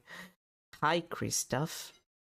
The worst part is that apparently they tell you what they've like. I read that supposedly they tell you what the Black Cyclocks are in like the 5th or the 6th game. Like they actually tell you what they are. And then they never go back to Christoph to actually, like, work out what the fuck was up with that. And his hand, but mostly, like, what the fuck was up with that. And then they also never go back to, like, Pearl's mom, I think. Like, I don't remember ever going back to that or hearing that they went back to that. So, like, everything related to, like, long-term villains that would actually be interesting is just completely gone by the end of the series. Which is probably why the last games are bad. But, you know. March 21st, Gatewater Hotel, Viola Hall. Ah, Mr. Wright, how are you? Mr. Powers, have you been here the entire time? Yeah, people connected to the murder are allowed to go home, let alone leave. Oh, that sucks. Profiles. Do you know Adrian? Do you know Adrian? Hey, that's Miss Andrews. She's Matt's manager. Actually, I was interested in her for a little bit. Just a little. So Mr. Powers likes this type of woman.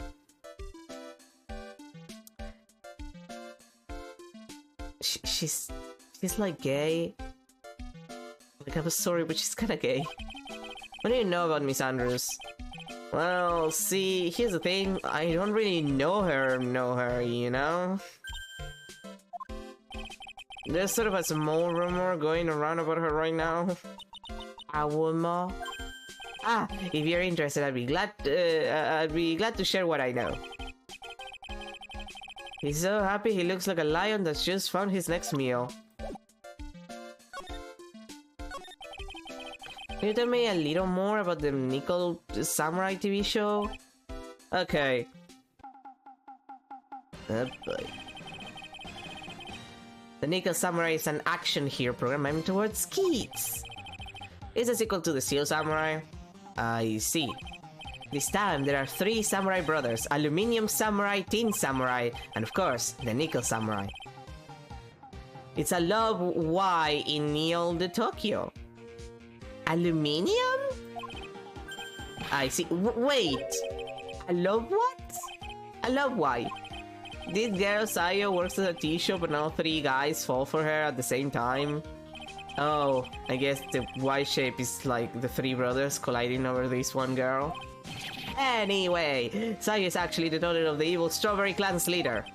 Sounds like an unusual situation, like Romeo and Juliet times 3.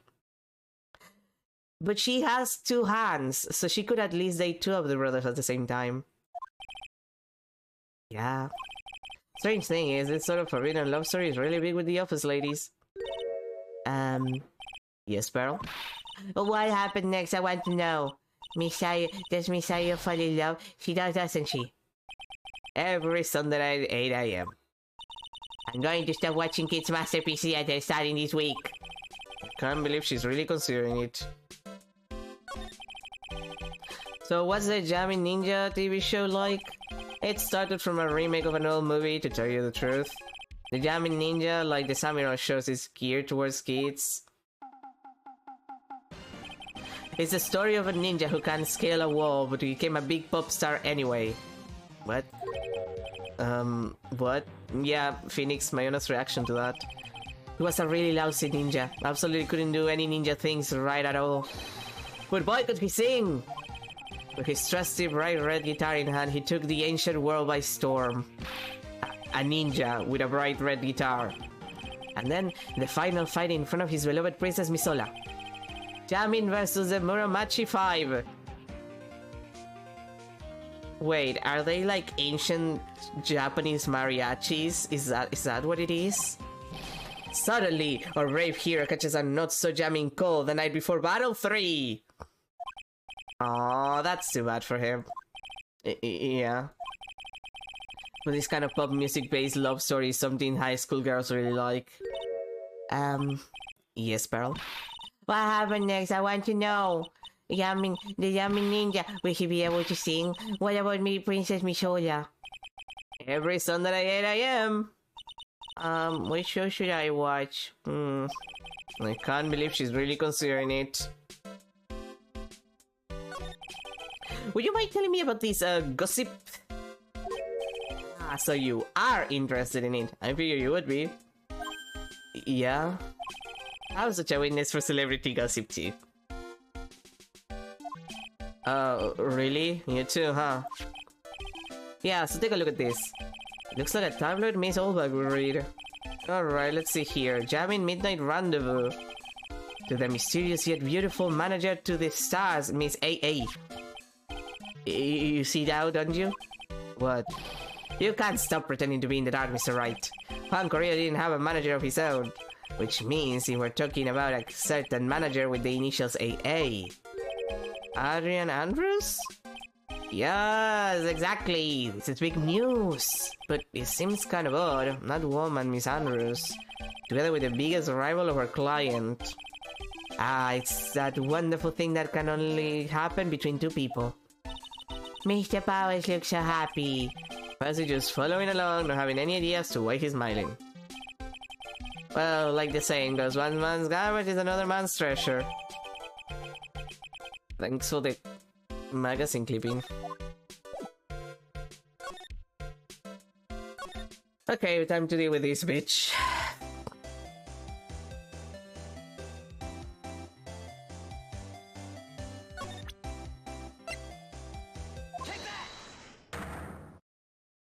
God damn it. At least it's only two. The big scoop.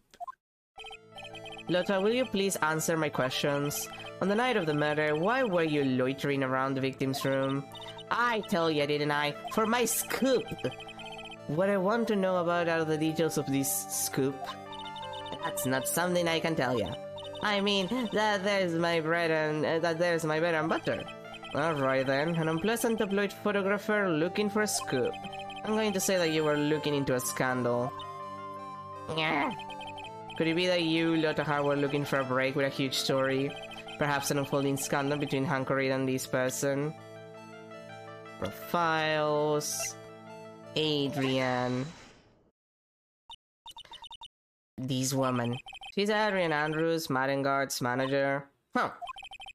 The Nickel Samurai's manager caught secretly meeting with his rival, the Jamming Ninja.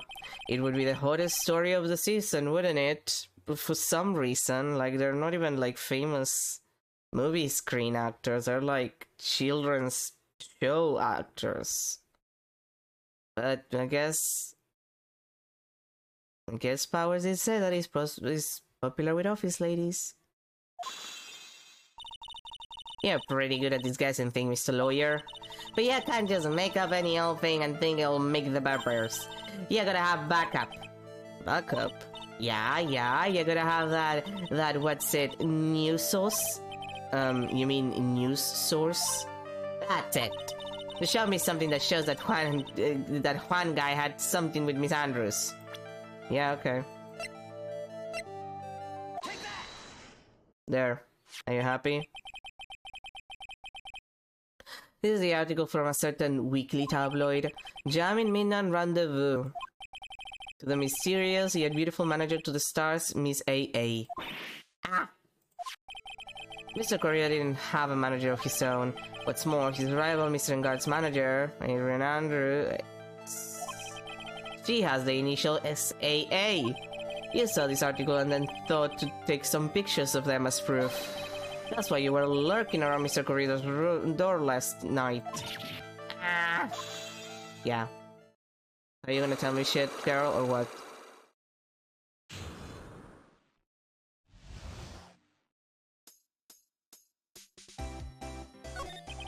You were looking into Mr. Correa and Mrs. Andrews' affair, weren't you? Yeah, got it. I was gonna get myself a scoop by catching them in a secret meeting. But there's already an article about it in one of the weekly tabloid magazines. It's no longer breaking news. What did you say? Her initials are AA. What kind of vague thing is that? That ain't no proof of nothing. People are gonna wanna see real proof. Well, at least I do, so that's what I was doing. Getting photos. Oh. I'm gonna whip up the reader's interest with some gossip and a little misleading. Just spice it up a little and have myself an exclusive story. Whoa, Lotta, nice journalistic integrity you got there. I already finished writing up my spicy article, you know? But the paper I wrote it on, my note to myself is gone. Your note to yourself? It was inside the case of my 1600 camera. They don't run off together. I came here for my big story, didn't come here to have my treasure disappear me. Yeah, I understand. It's enough to make a go bonkers, I tell ya. What's with people now anyway? I never thought I'd see the day when someone done steal something from me. You really want that note back, huh? I got no idea why though. The story on that note is probably a bald-faced lie.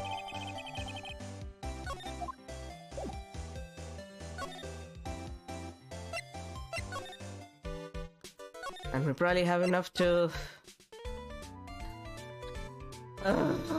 you know what? What a good time for an intermission.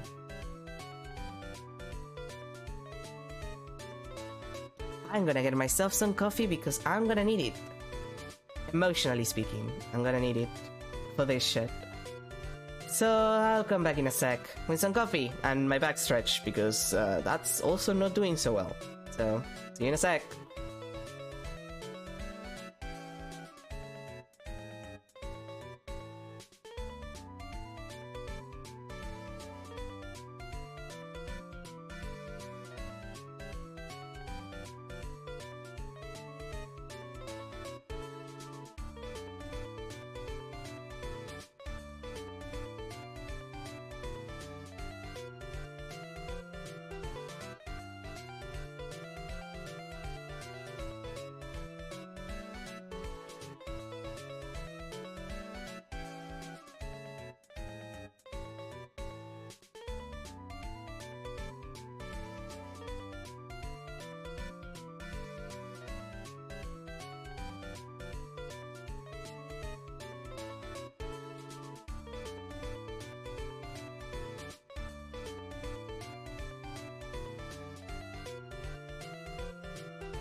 Alrighty, I'm back. I just realized that I forgot to put on my glasses. I'm supposed to be wearing my lawyering glasses for these goddamn streams. I'll put them tomorrow. I'll put them on tomorrow. I already forgot, it's fine.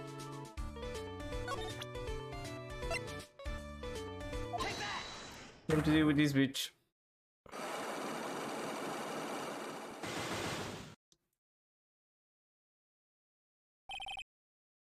What do you witness, old man? Woman. Old woman. Old bag. Alright, I'll be honest with you for now. Then please tell us what you saw. But what a waste. And here I have a perfectly good chance to have a little fun at you young things this big. I am a little level after all. Doesn't that imply you're a good person? Alright, I'll give you what you want.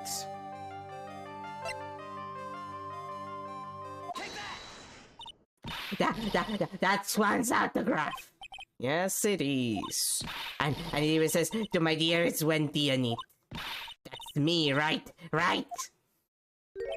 My name is Wendy Olbeck, so that, well, it has to be me, right? Well, it may say Wendy, which it does. But somehow, I don't think Juan had this Wendy in mind when he signed it. Yep, agreed. Oh, please give it to me. Let me have it, please. I can't let you have it just like that. Yes, I know. Then how about an exchange? Whoa, she must really want this autograph. My offer isn't good enough for you. Fine, Mr. Right, you win. Wendy Elbeck ready to open up her heart. All for my dearest one.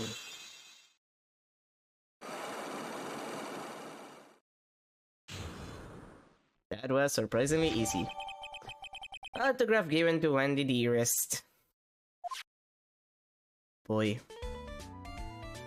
So what do you see, girl? I feel bad for you now. Huh? I tell you, I saw him that night. I saw him coming out of Juan's room. You're kidding. I know. It was about 10 minutes before Juan's body was discovered.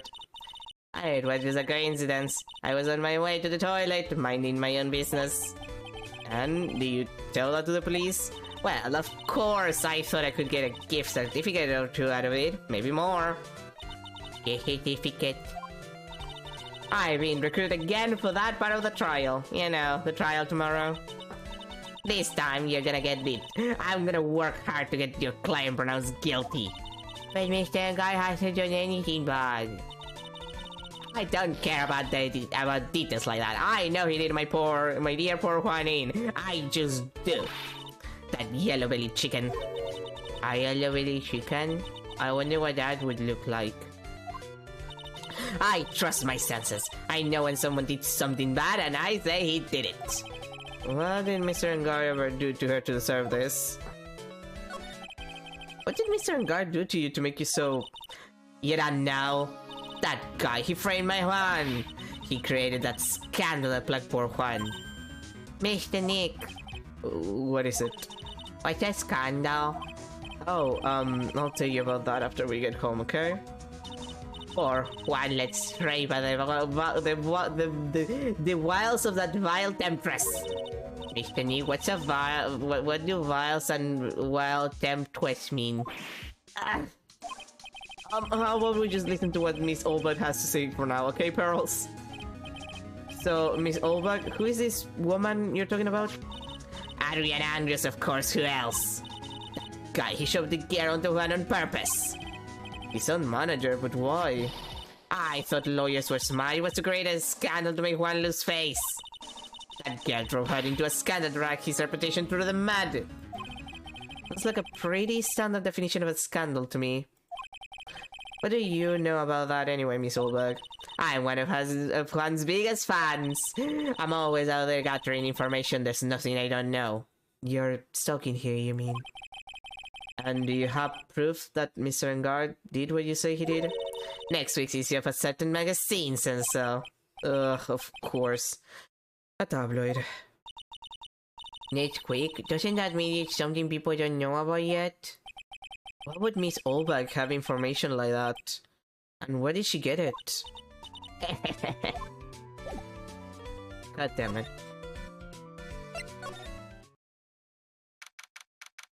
March 21st, Police Station, Criminal Affairs Department.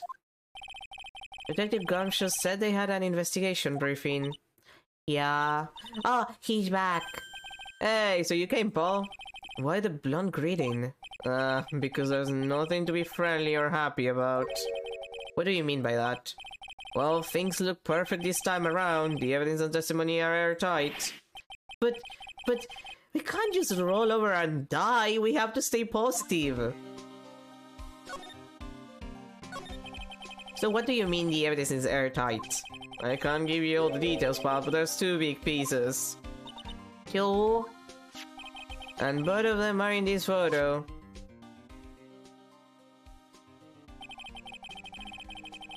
The first is the button that's missing from the victim's chest.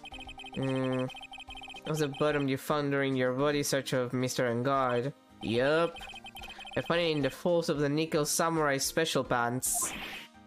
And the second one is... the knife in his chest, paw. The fingerprints on the knife in his chest to be exact. Fingerprints? Whose are they? You didn't even have to ask, little missy. It's obvious. They're Madden guards. Tomorrow's trial. Talk about being stuck between a rock and a hard place. So what about this airtight testimony? Is that old security lady, Miss Olberg? I thought so. What do you mean, you thought so? Did she tell you something, pal? Well... And I even told her not to open that mouth of hers and blab to anyone. Her blab note is stuck on 10 and there's no turning it down, trust me.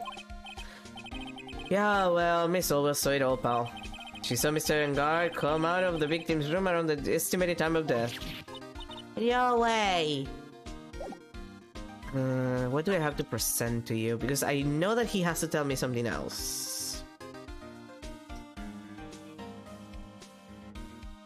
I think it's a magazine clipping that I have to give him. We're pretty interested in this bit of gossip ourselves. The scandal with Mr. Corrida, but why? Well, 2 years ago, a woman committed suicide. It kills me that they just flash. They just flash the image. I don't remember that being in the DS version. But that little flash of the actual suicide is pretty good. It's a good detail. Suicide? Her name was Celeste Inpass. And she was Juan Corrida's manager. The victim's manager? Well, that's not all, pal. Miss Inpax was Miss Adrian Andrews' mentor. She taught Miss Andrews everything she knew about the business from square one. A mentor. A woman who was both Mr. Corrida's manager and Miss Andrews' mentor. Could her suicide have something to do with this case? You want to know more about her, pal? Well, it's probably gonna be related to the case, so yes. She was the victim's manager and was also Miss Adrian Andrews' mentor. It's been 2 years since her suicide, and now those two are linked again by another death. Or maybe it's just a coincidence. But... I'm getting sick of dealing with one foolish idiot after another. Karma. You can't seem to stop allying yourself with the enemy, can you? I don't need a traitor in my midst. You don't mean... I do, Scruffy. You have 30 minutes to get out of here. You are no longer needed. Goodbye. But I... Wait, please wait, sir. If I don't get these mods failed, so... Quiet! If it weren't for traitors like you, I would have won. Is that what you want to say? Who? That voice. What? This piece of shit is back! It's been a long time, right? It's been a year! This person This is Mr. Edward. What am I going to do with you? Still blaming others when things go wrong. You haven't changed a bit, Francisca. You... How dare you show your face to me without a shred of shame upon it?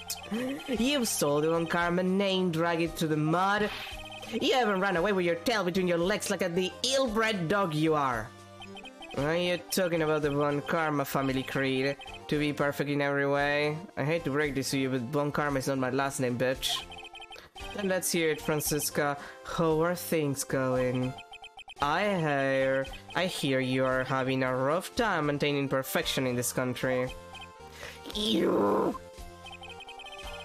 seem to be getting crushed under the weight of it all. That's why I came back. Keep your assumptions to yourself. I haven't given in yet.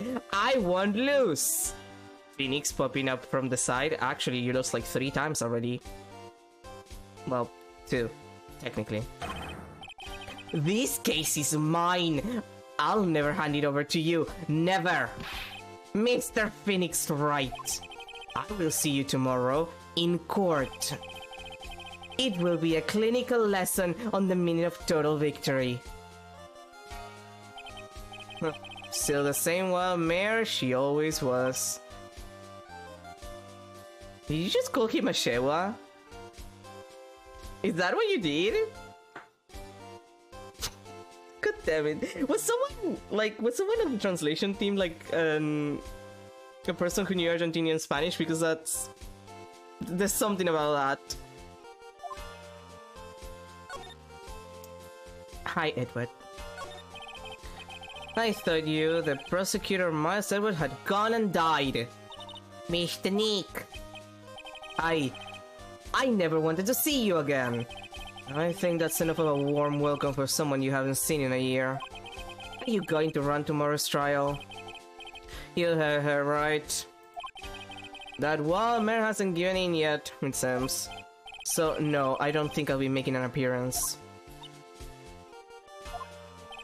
Your hatred for me is quite unhealthy, not to mention one-sided. But I will say one thing. Yes? You can't win on your own at the trial tomorrow. What is that supposed to mean? I have something definitive that you lack. And working together is the definition of teamwork. It's the power to find the truth. The truth? In order to understand this case, you have to understand a certain truth. Well, if you ever feel the need for my assistance, it is available to you. I'm not in charge of this case, so I can't be a bit more generous with information. Just what is going on inside his head. A lot of things may have happened, however, Manfred Von Karma was still my mentor, and a piece of shit.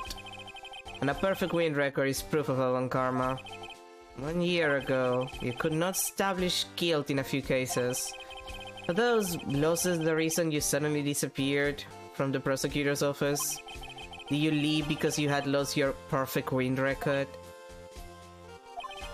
To think your motivation for prosecutor trials was so selfish. It'd been better for everyone if you never came back from the dead, Edward. That Phoenix? You're so salty about your boyfriend leaving you for a year. Which... relatable, but... I see. Then let me ask you something. Why do you stand in the courtroom? What is your reason? Well, with Francisca, she almost always says, I will defeat you this time, the instant she sees me. But the courtroom is not a personal battlefield for prosecutors and lawyers. I stand in the courtroom to defend my client. To save their lives, because most of them end up in the death row for some god awful reason. To save your client, you say. Those who think only of their own ego-driven goals. Those kind of prosecutors are reprehensible to me. Even if you're a prodigy, or someone like you, Edward, who is my boyfriend. It looks like there's still a lot you have yet to learn. A lot I have yet to learn? Me? Well, that's enough for now. The time when you will see is coming soon enough. Do I have to show you something? Beyond my middle finger, I mean. Alright, I probably should show him the profile for Celeste. He disappeared suddenly a year ago. A piece of shit. This woman is another key to solving this case. Do you really think so? He was Adrian Andrews' mentor a long time ago, but she was suddenly called away by a different show and became Juan Corrida's manager. And then, a few months later, Celeste Impax died. But her death was ruled a suicide, right? Yes. But there's still one riddle we've yet to solve. A riddle. A suicide note. It went missing, no one could find it. A suicide note that just vanished, huh? Miss Impax's death was most certainly a suicide, although there's no mistake. However, we could not find her suicide note. That's when the police began to suspect that someone had hidden it. The suicide note. But how do you know Miss Impax had even written such a note? There was no solid evidence, however. We did find traces of ink on her right index finger, which makes the likelihood of a suicide note very high. But who would hide such a thing? The police think it was Mr. Juan Corrida himself. The victim?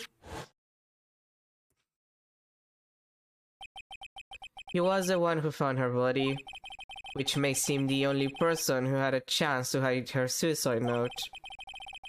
Mr. Corrida hid his own manager's suicide note, but why? As long as her note is missing, any speculation beyond this is meaningless. For now, I think you should look this over.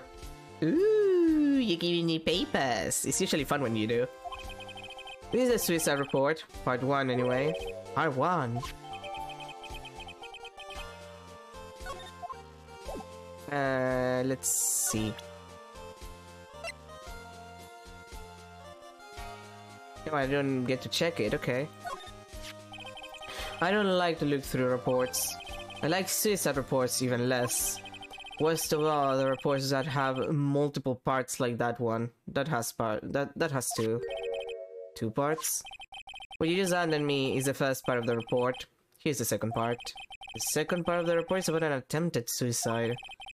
The attempter's name, it's Adrian Andrews. Miss Andrews? But what did she do? She tried to kill herself? Doesn't seem like the kind of person to try and kill herself, though. You think she's a strong career woman. That's just what she wants you to think. Adrian Andrews, she has a certain secret she's always trying to hide. She's gay as fuck, Phoenix. A secret? Her dependent nature. That's what she's really like on the inside. Miss Andrews? Dependent? Talk about the exact opposite of what that woman is.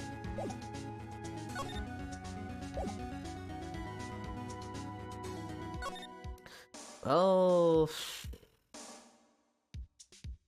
I guess I have Andrews yet to see. So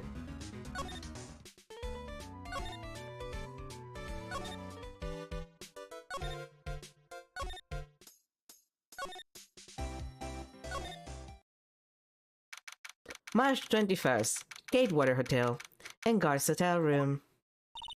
Looks like Miss Andrews isn't here. That's not good. I still have a few questions I want to ask her. And she has a shark look on her heart, right? Well, we don't have much of a choice. I guess we'll have to come back later. God damn it!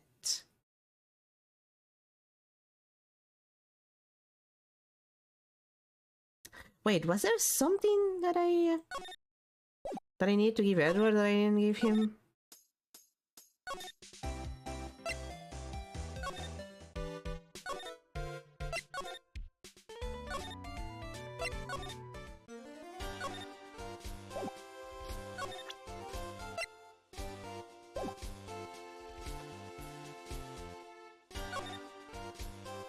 I mean, I talked to him about that.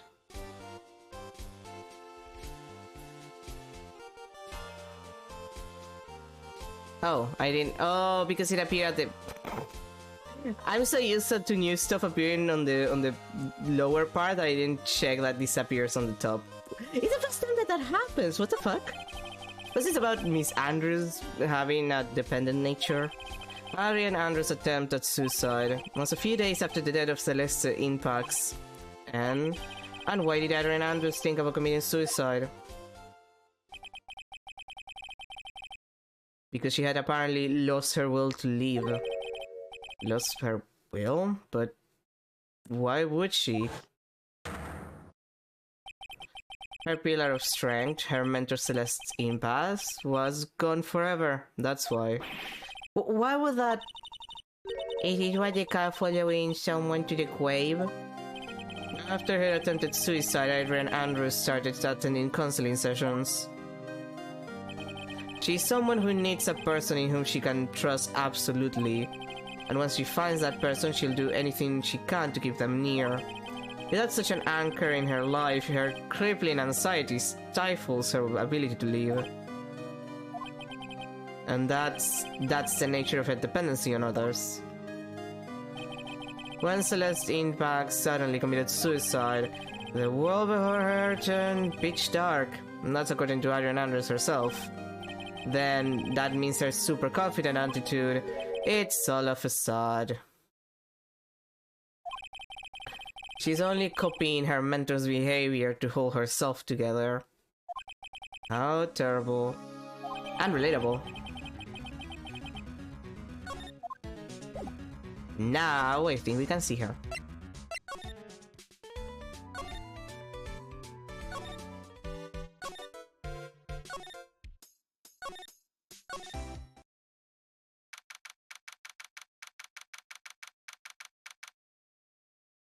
March 21st, Gatewater Hotel and Guards Hotel Room again.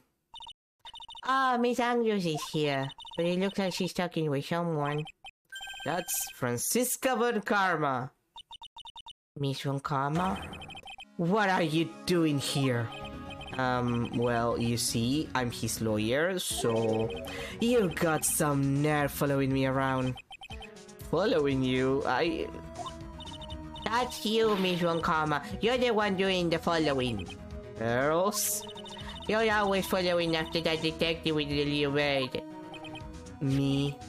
Following after Scruffy? Don't make me laugh. Let me show you something interesting, little girl.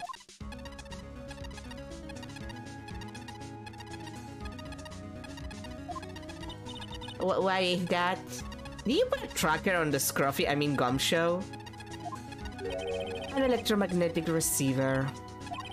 I planted a tracking device on that detective. And with this, I know that fool's every move. So that noise we heard was the receiver. I feel really sorry for poor Detective Gumshoe now, and also I'm pretty sure this is technically illegal. What the fuck, Francisca? Now then, let's stop wasting time. Adrian Andrews! Yes? Think hard about what we just discussed. Understood. Alright. What were those two talking about? Lesbian things. Miss Andrews seems a little dazed, doesn't she? She seems extremely dazed, really.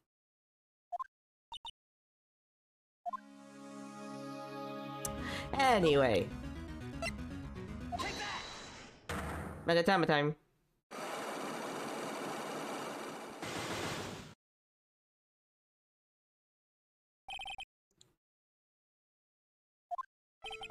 Why was Juan Corrida murdered? If you ask me, I think you know the reason why he was killed. Why are you hiding things? Don't you realize you're putting Mr. Engarde's life in danger by your actions? Phoenix, that's what she wants. Why do you ask questions for which I have no answers?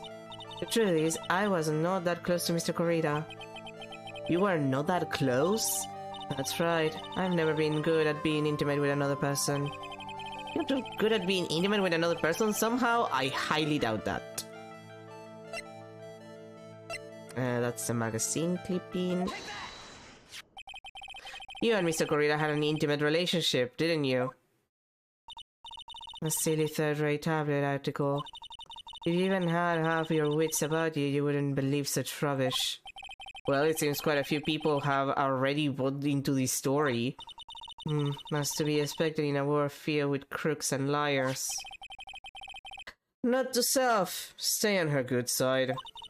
In any case, I despise interpersonal relationships like that. I see. However, what if there was a need for you to get close to someone?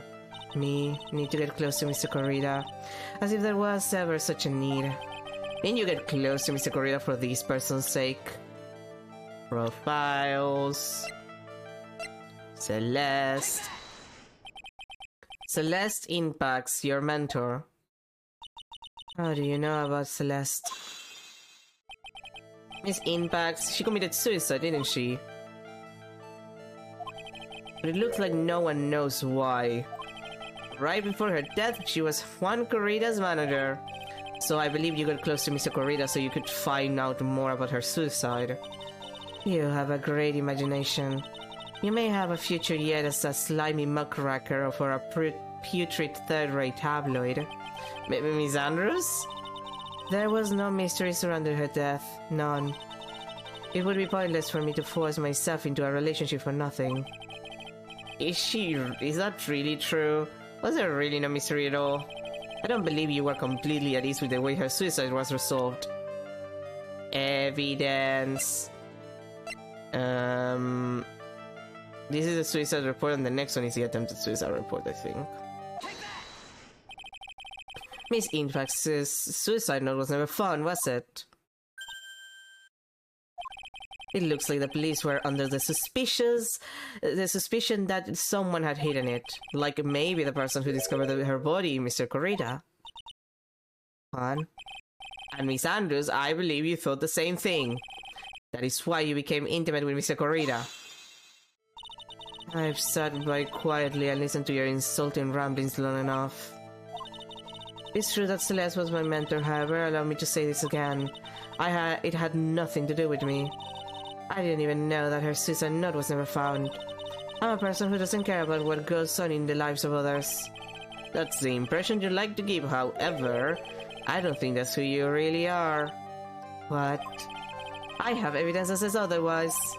This is proof that Celeste Impacts was someone very special to you. Attempted suicide. Miss Andrews, you nearly went through with it too, didn't you? Went through with what? Ending your life? Miss Andrews, you look and act like a very strong woman who has it all together. You know, like a girl boss who has it all together and isn't afraid of anything. You don't ask for anyone's help, relying on only on yourself. Yes, I've been very independent ever since I can remember. However, that is all just a lie, a facade if you will. You've always searched out people on whom you can depend on. You were dependent on Miss Impacts, weren't you? Which is why, when she passed away, you lost everything you had. Stop. When Celeste passed away so suddenly like that, I died a death of my own, but no matter how hard I tried, I couldn't stop thinking about what had become of her note. You must have heard about the police report. The one that said the police suspected Mr. Corrida of hiding Miss Impact's note. You heard about it and thought to recover it from him by getting close, am I right? If that's the case, then everything changes. What do you mean? What topic did we start this conversation on again? It was why was the victim killed? Exactly. Somehow, Miss Andrews, it seems that you have become the one with a reason to want Mr. Corrida dead. Me? Miss Impacts was everything to you, and then she died. And you would do anything to find out why she killed herself. Even commit murder. Murder.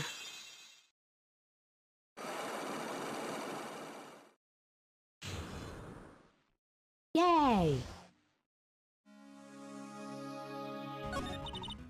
It's true. I am a woman who can only live in insecurity. I'm physically small and I don't really have a lot of self-confidence. I push against all of that though. I've tried to live strongly. I never wanted anyone to find out the truth. Me would. This one thing is the one thing I want to take with me to the grave. It was my secret. Mine and mine alone. I'm sorry, ma'am. You probably think I'm a worthless human being right now, don't you? Please, Miss Andrews, all I want to know is the truth. After Celeste passed away, I heard that someone had hidden her suicide note. And that someone was Juan Corrida. Celeste, without her I became scared. Everyone seemed like they were out to get me. So you got close to Mr. Corrida to recover her suicide note, correct? Looks like that tabloid reported the truth after all. Ironic, isn't it? Well, like they say, where there's smoke, there's fire. And if they purposely add fuel to the fire, they keep the celebrity world Berlin. But as for the suicide note, I didn't and wouldn't kill anyone for it. It just doesn't suit me, that's all.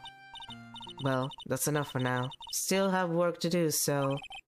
I understand. Oh, I have one small favor to ask. My attempted suicide. I'd like for you to keep it a secret. Miss Andrews? If people find out about my weakness, I would sooner choose to die than leave. Alright, I understand. We'll keep it a secret. Miss Andrews, I guess she's the overthinking type.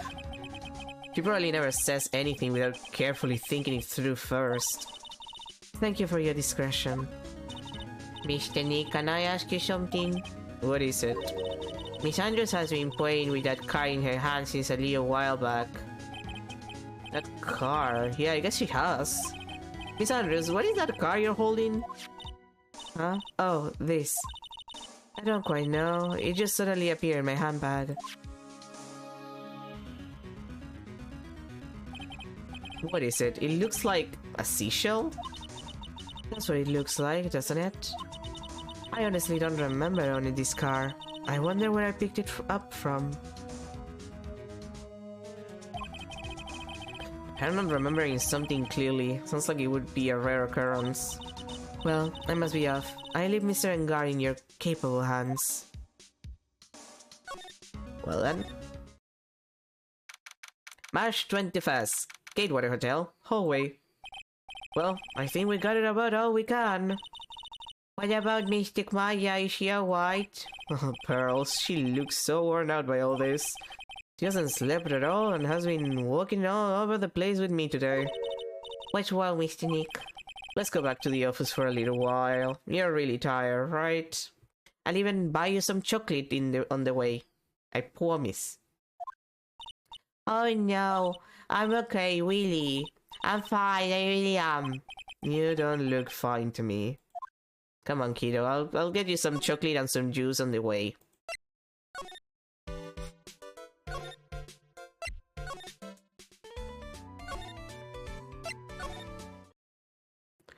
March 21st, Ride & Co. Law Offices. So, what now? Well, we did find one thing out for sure. Miss Andrews has a motive. You mean Mrs. Impulse's suicide note? That's right, she was also the one to discover the victim's body. Clever. Mr. Nick Transceiver. Hello, Ride & Co. Law Offices? Mr. Attorney, you're not answering a phone. Maya, where's Maya? As I promised, I have not gone within a few feet of her this whole time. Which is why I suppose she's absolutely famished. What? So I suggest you win a quick acquittal, my friend. At any cost, wouldn't you agree? Wait, Maya, let me hear her! Very well. That's my... Maya, is that you? Sis! That's my sis! Maya, damn it, you cut me off! Mystic Maya say as my see, didn't she? This? What does she mean by that? Phoenix. You know what that means. Come on, Phoenix. You're a hopeless one. Sorry. Ah! Mia! You're back with your giant tits! I have a message from Maya, so come ask me anything you want about her. Oh, thank God. How is she? How's Maya? She's safe, for now. That kidnapper is one to keep his word, it seems. I'm glad to hear she's safe, but Mia, how do you know? As soon as she was locked up, Maya called for me. I read the note she left. Then I gathered as much information about her surroundings as I could. I didn't know you could use spirit channeling like that. Pretty smart of her. You know. When you're good, you're good. The kidnapper, what's he like? I don't know. He seems really fruity. Apparently, Maya went to answer a phone call at the hotel and was drugged there. And she didn't see the face of her attacker. Maya's locked up in a very dark place right now. I'll tell you everything I had when I was with her. When you were with her? Date, question mark, time, question marks. Location, more question marks.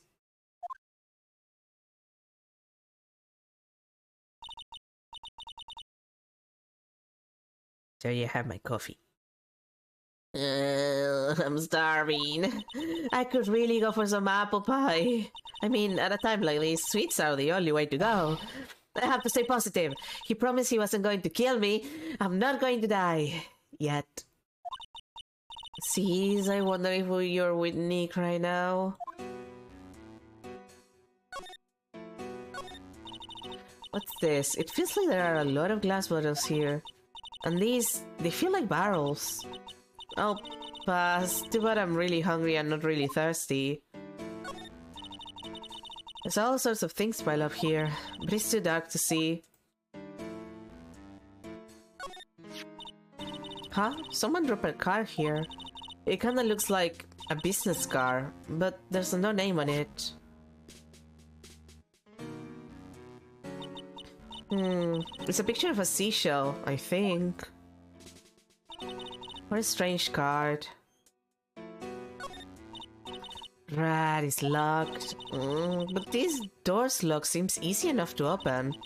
On TV, the hero always uses a plastic car or a stiff piece of cardboard. Then click! They magically open the door. That depends on the type of door. Most doors do not actually open that way. It's much easier to try the hairpin method. Like, if you have a little bit of practice, the hairpin method is much more consistent. I wonder if there's a card like that around here I could use. Ah, that's it! The shell card. If I use this, maybe I can get the door open. This might be my key out of here. I had a feeling this card might be useful. I'm such a genius. Alright. Now if you'll excuse me, Mr. Kidnapper. I did it! Okay, now I'm getting the head out of here. I shouldn't keep Nick waiting or worried.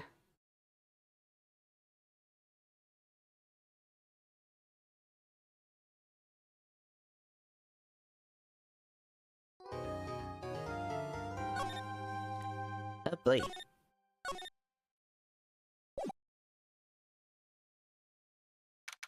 March 22nd, 9:47 a.m. District Court. Defendant lobby number 3.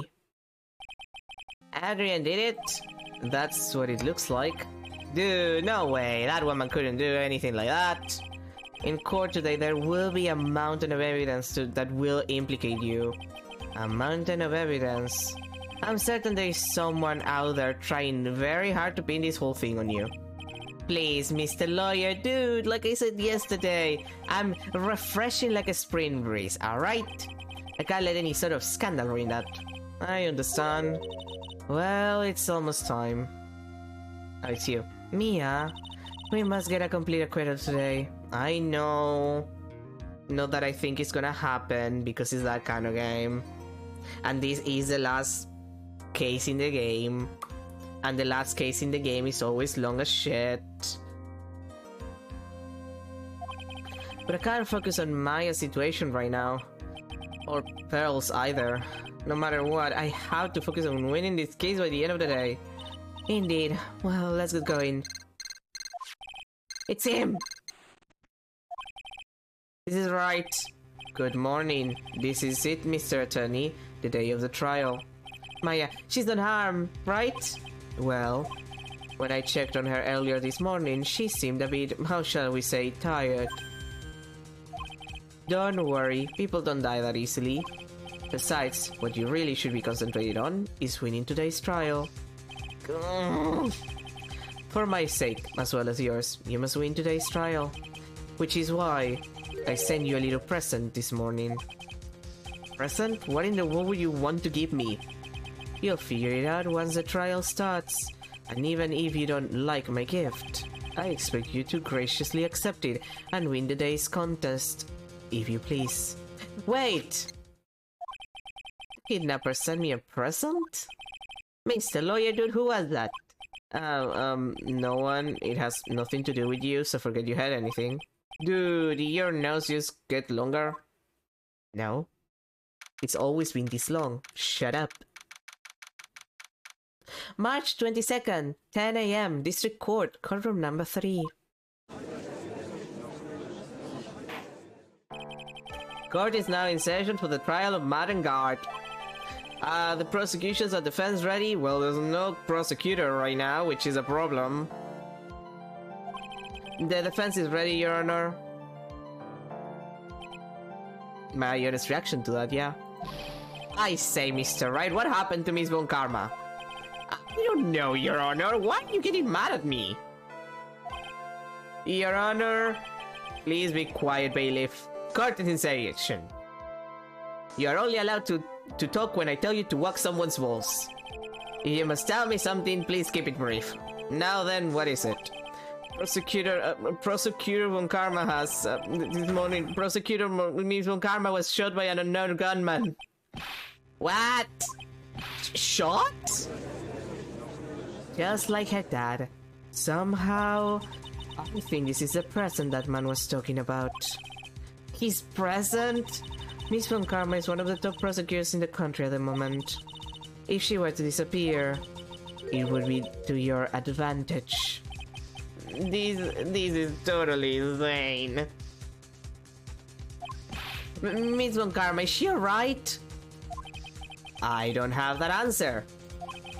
She's alive and in stable condition. That's good. Whew. You're...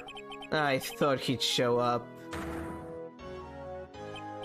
Your Honor, due to the circumstances, Miss Francisca Von Karma cannot appear in court today. I, Miles Edward, will be taking her place. The prosecution is ready. Naturally. Okay, but why are you in the witness stand then? Go to the prosecutor's side! Don't stand in the witness stand like a little piece of shit. Go to the prosecutor's side, you piece of shit!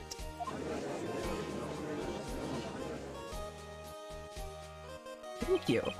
Miss Von Karma was shot in the right shoulder and is currently undergoing surgery, you know, to take out the bullet. Unlike her dad, who wouldn't do that because he's a piece of shit. Luckily, I have looked this case over and I'm familiar with the details. The prosecution seeks to prove the guilt of Mr. Maddengard. The court acknowledges the prosecution and also is very confused about how this happened. Right. I finally found the answer I was struggling for on my long journey this past year that you can play if you get Ace Attorney Investigations. The first one. And also the second one. You need to play both of them.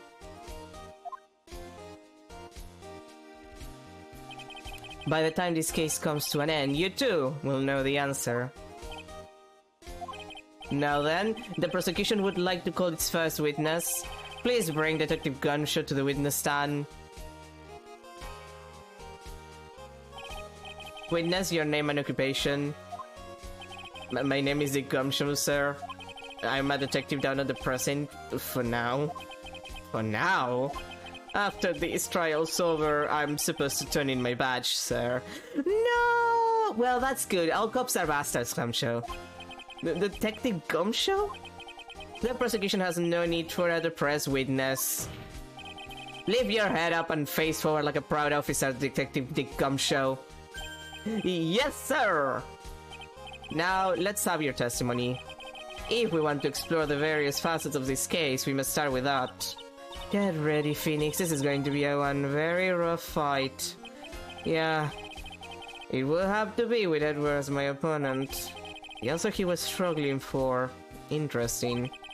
Show me this answer you finally found, Edward. I hope the answer is I'm gay.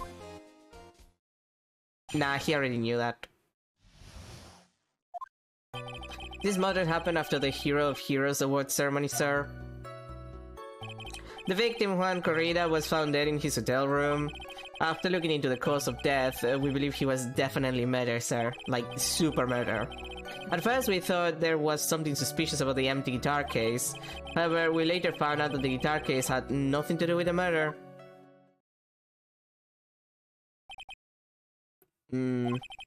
After the awards ceremony ended, the victim was alone in his room. Yes, sir. Both the victim and defendant went along to their room, sir. I see. Mr. Wright, you may begin your cross-examination. Yay! I get to cross-examine now. Finally. Okay. This is a press. The cause of that wasn't that because Mr. Correa was stabbed in the chest? Like, only a careless amateur would believe something so brainless as that, pal. Take a good hard look at the crime photo. Now, a real pro's attention would be drawn here to this bandana. Banana. His bandana, sir. That's the thing wrapped tightly around his neck, sir. Ah, yes, I see. His banana-scented bandana. Fucking never judge. Then what about the knife? It seems to have been stuck in the victim's chest on purpose after his death. We have a crafty murderer on our hands here. Interesting.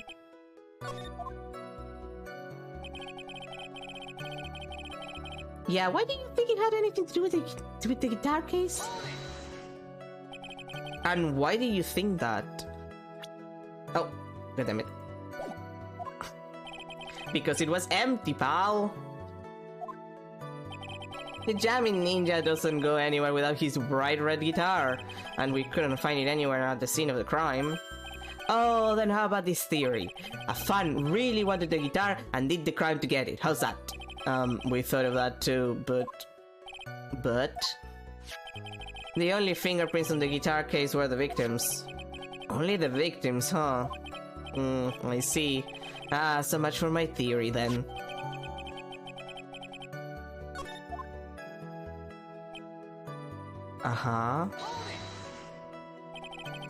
Was convinced it had nothing to do with the case. You know, for record's sake.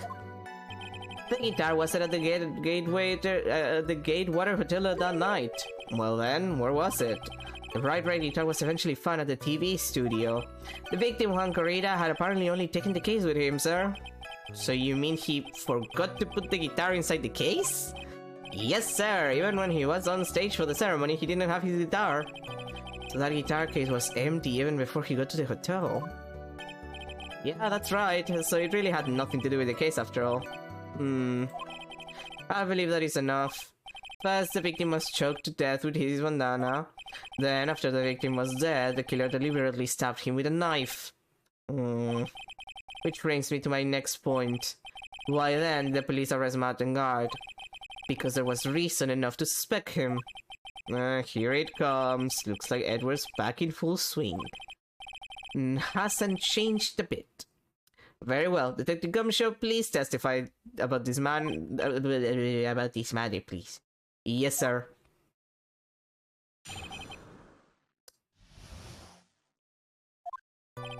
Martin Guy and Han Corrida were huge rivals with each other. They each thought the other guy was in his way. That's motive enough in my book. As for events, there's a jumping ninjas button.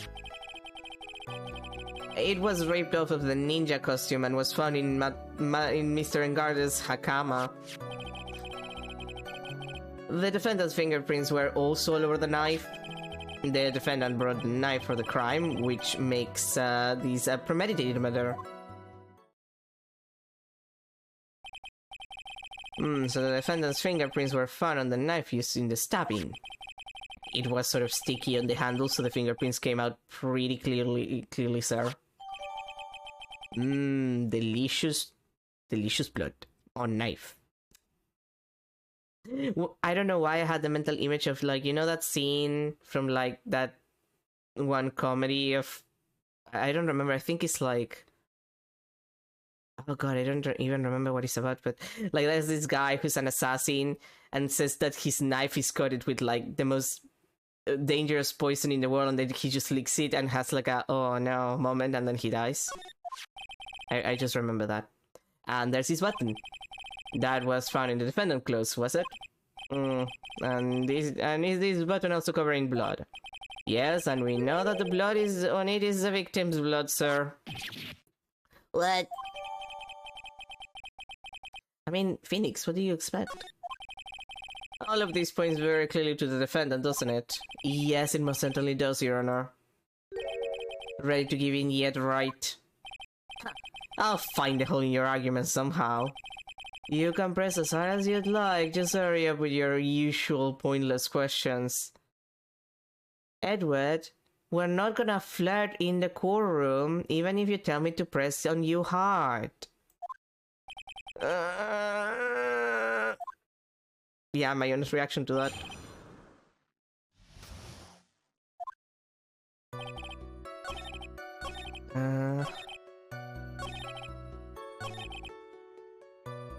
Present the knife.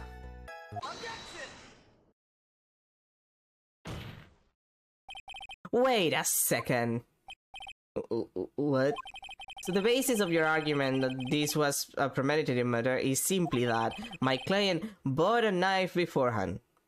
That's right, pal. The defendant did not buy this knife. Huh? Take a good look at the handle of this knife and you'll see what I'm talking about.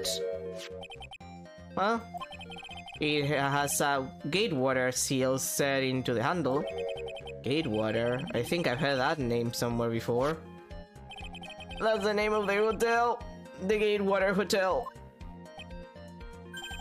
Uh-oh. The murder knife was actually property of the hotel, which means this murder was not premeditated.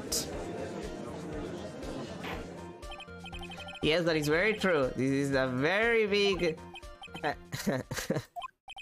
What is it, Mr. Edward?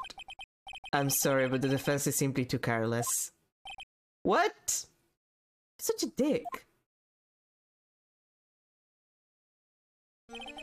I think whether the crime was premeditated or not has already been determined. How so? I am this knife is hotel property. There is no one currently on the police force that is dumb enough not to realize this. Except Gumshoe. But I didn't know. The question is, where did this knife come from? Why that's obvious, it came from the victim, Mr. Corrido's room. Sorry, Your Honor, but that is incorrect. The victim ate a last meal before he was murdered. With that being the case, I would like to draw the court's attention to what is on top of the table. There's a knife and a fork on the table. Yeah, I know. Then, where in the world did this knife come from? I don't know. If it pleases the court, I would like for us to recall the room of the defendant, Mr. Mattengard.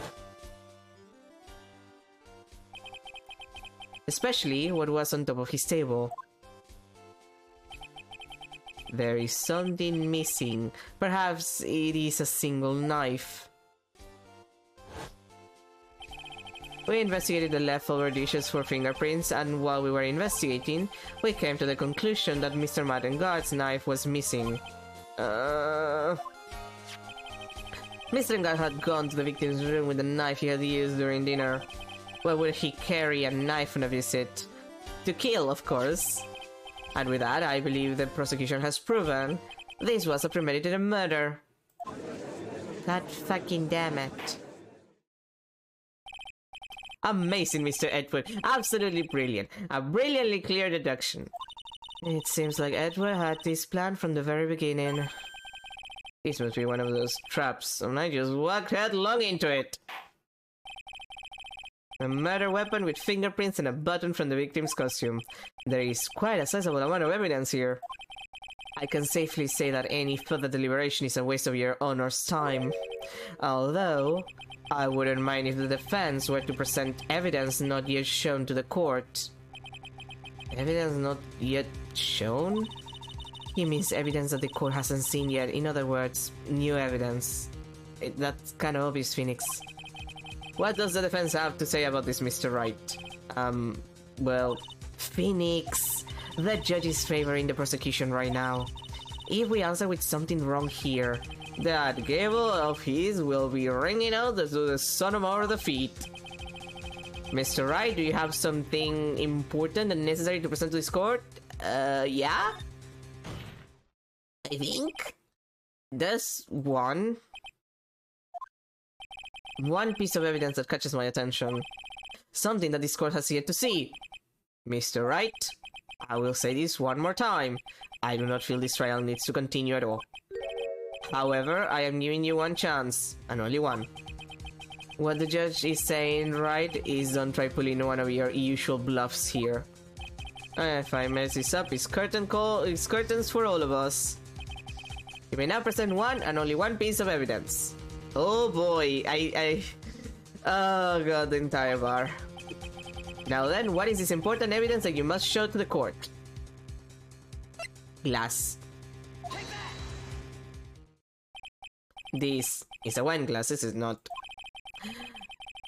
Please look at the photo of the crime scene one more time.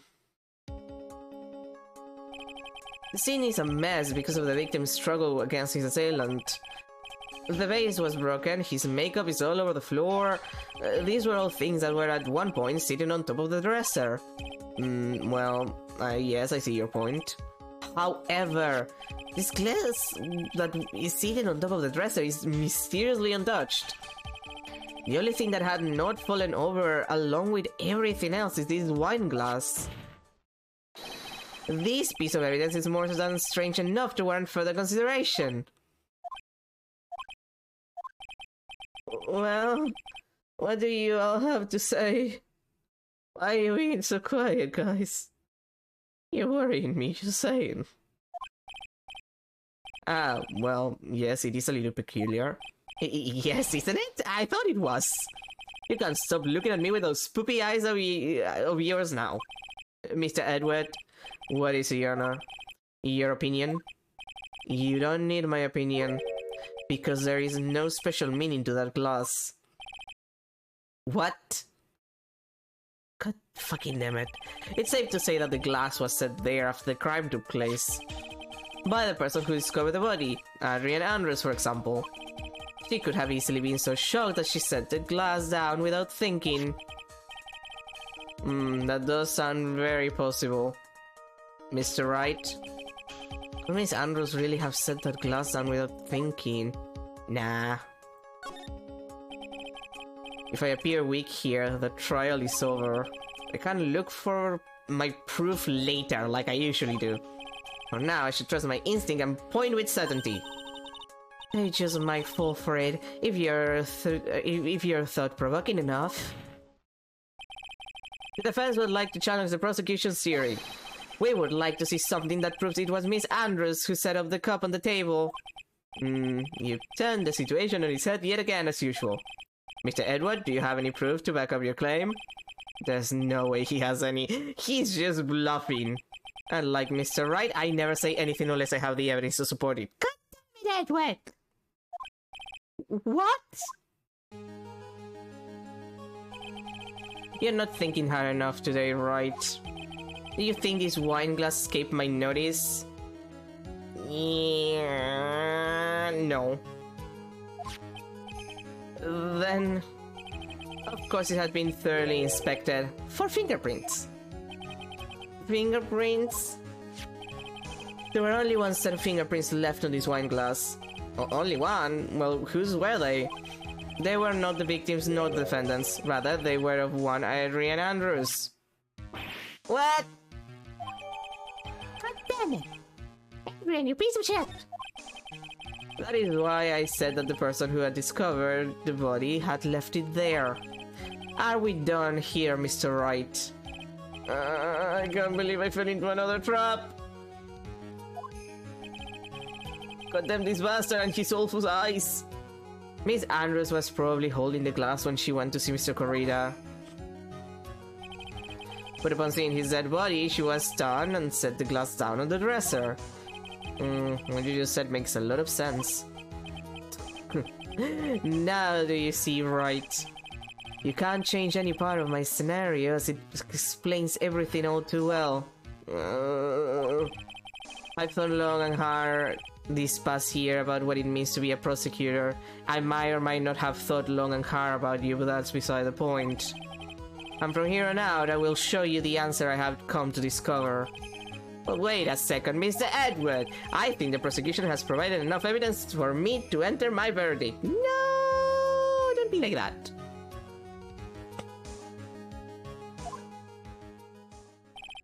Unfortunately, I cannot allow you to pass judgment yet. The prosecution has yet another witness we would like the court to hear from. Sadly, because we all know who it's going to be, and it's going to be fucking Allbag. Another witness? Yes. Bailiff, whack his balls. I mean, please bring in the next witness. What in the world is Mr. Edward thinking? Oh, you know. Mia, your boobs are about to escape your clothes. Put on a shirt. Just saying. Like, I don't mind that your boobs are on display.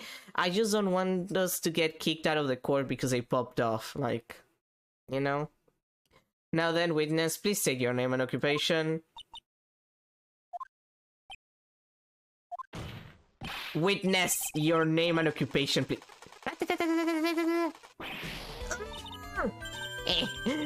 Gotcha!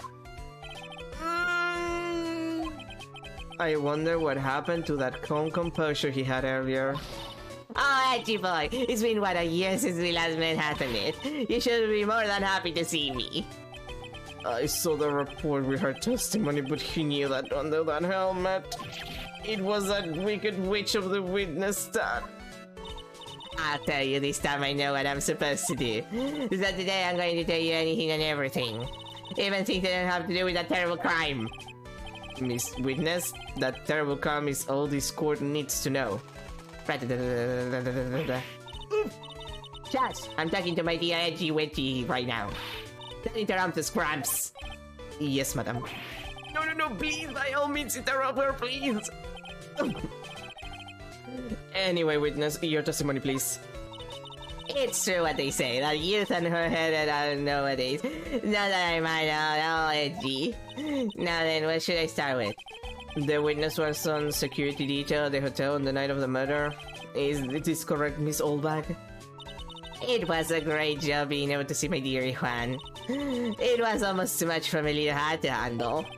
You mean you were a fan of the victim? Look, everyone is crazy about that and God, saying he's cute in a fresh way or something. But not me. I wouldn't say anything so silly. After all, I have no interest in a little child like him. I'm only interested in a real man, Juan Corrida. No, I don't care that they're the same age. But those two were the same age. I said I don't care! Anyway, as I was saying, I was pacing in front of his room that night. Very well, please tell the court what you witnessed the night of the murder. Why the heck did this happen to me? Leave it to me, Ajibu. This woman has definitely gone to jail for sexual harassment. Anyway, after the ceremony, I went to pace around in the hallway in front of his room like a creeper. There was something I was interested in finding out, you know? Well, since I was on the job, I made sure to keep a good eye out the whole time. That's when someone showed up. It was a man coming out of poor Juan's room. It wasn't Guard, Madden Guard. He was trying to sneak his way out of Juan's room.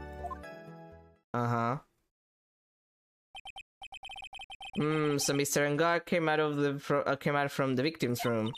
See, it has to be him. He's the murderer. I see. Oh boy. Oh boy. Well, Mr. Wright, you may begin your cross-examination. Oh boy.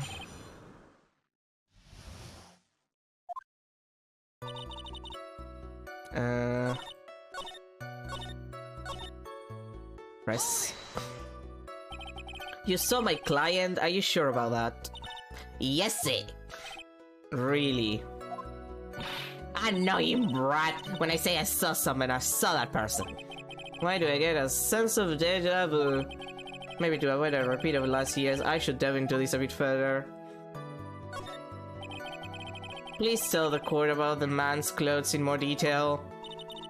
What a troublesome man you are. Really, as if something like that matters. But it does. Now what was it? Oh, yes, it was that thing. What thing? God, I think he's always wearing that racing jacket. Ah, he was wearing that at the detention center too. That thing's meant for nothing but slicing women out of their pantaloons. Men. I don't know how I feel about the fact that you just said pantaloons. Like, I don't know if any women wear pantaloons in this day and age. Right. So, Mr. Wright, was this testimony just now important or relevant in any way? It was very important. Of course it was important, Your Honor. Then perhaps you would like to point out what part of that testimony was important. And you see it, Edward. Your Honor, I request that the witness said, what the witness said about the jacket be appended to her testimony. I don't quite see where you're going with this, but alright, witness, please. Ah, well, I don't like to badmouth anyone without a reason, but if I must... He was wearing his flashy racing jacket. Honestly, it's all just for show.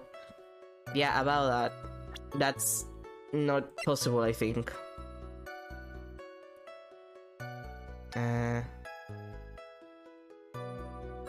Wait, was it? Yeah, because they found it in the Hakama, so. Miss Olbag? What? Don't say my name for no reason. Do you know what this is? It's button number 2 on the Jamming Ninja's costume. How do you know it's number 2? Now I know she's an obsessed fan. She identified it in a single glance. Give it here. Give it here. If you don't give it to me, I'll punish you with this. Whoa, she really is a die-hard fan to want a button covered in blood. This button was discovered on Mr. Engad's body during a full-body search. See? This button proves beyond a shadow of doubt it was that rascal Engard. It was caught up in the pleats of his nickel samurai hakama pants, though. Not in his actual outfit. See? And Engard is a nickel samurai. Witness. Now, it may just be me, and I do have an active imagination, but just now, didn't you say that the defendant, Matt Engard, was wearing his usual racing jacket? Ah, I'm so sorry. Sorry that you judge people based on what they wear. If I wore the trendiest dress, then maybe you'd think... damn it. Time to drink coffee.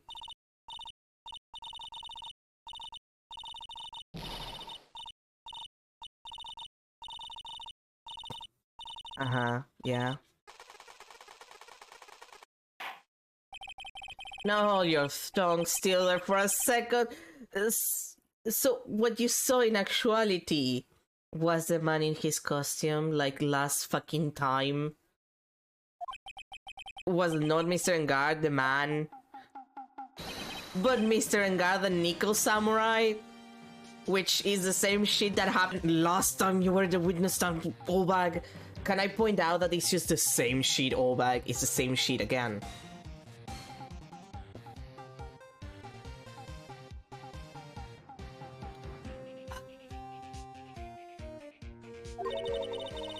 But when you think about it,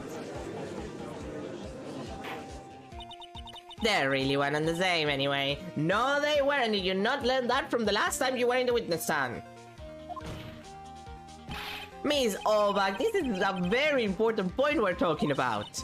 Eddie Pooh, you think so too? Well, it might be something we're considering. Just say it's important and agree with her and agree with me for a change. This is why we aren't married yet. Witness, think carefully and try to remember as much as you can before you testify. Alright, if you insist. I should be the one saying, not you. Ugh.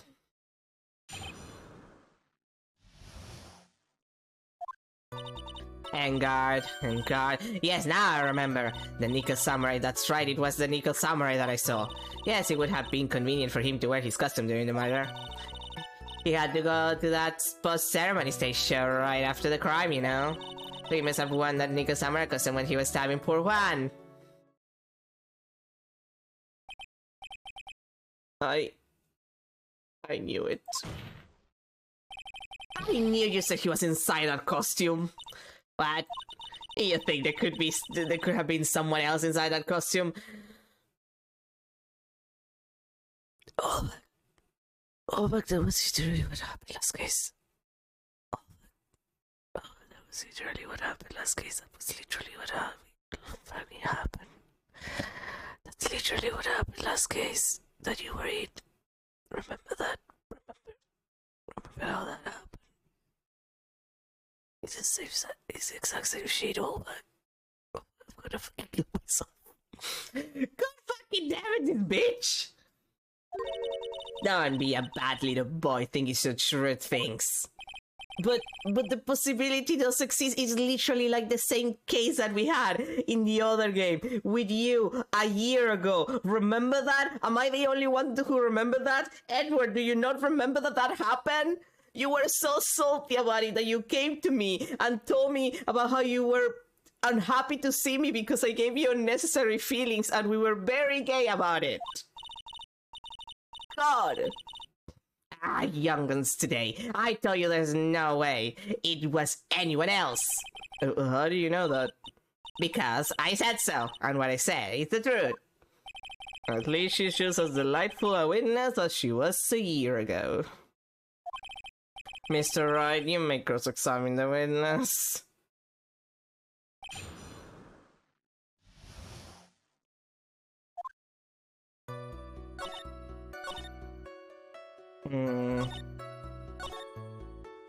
Okay, I believe I have to present the knife on that.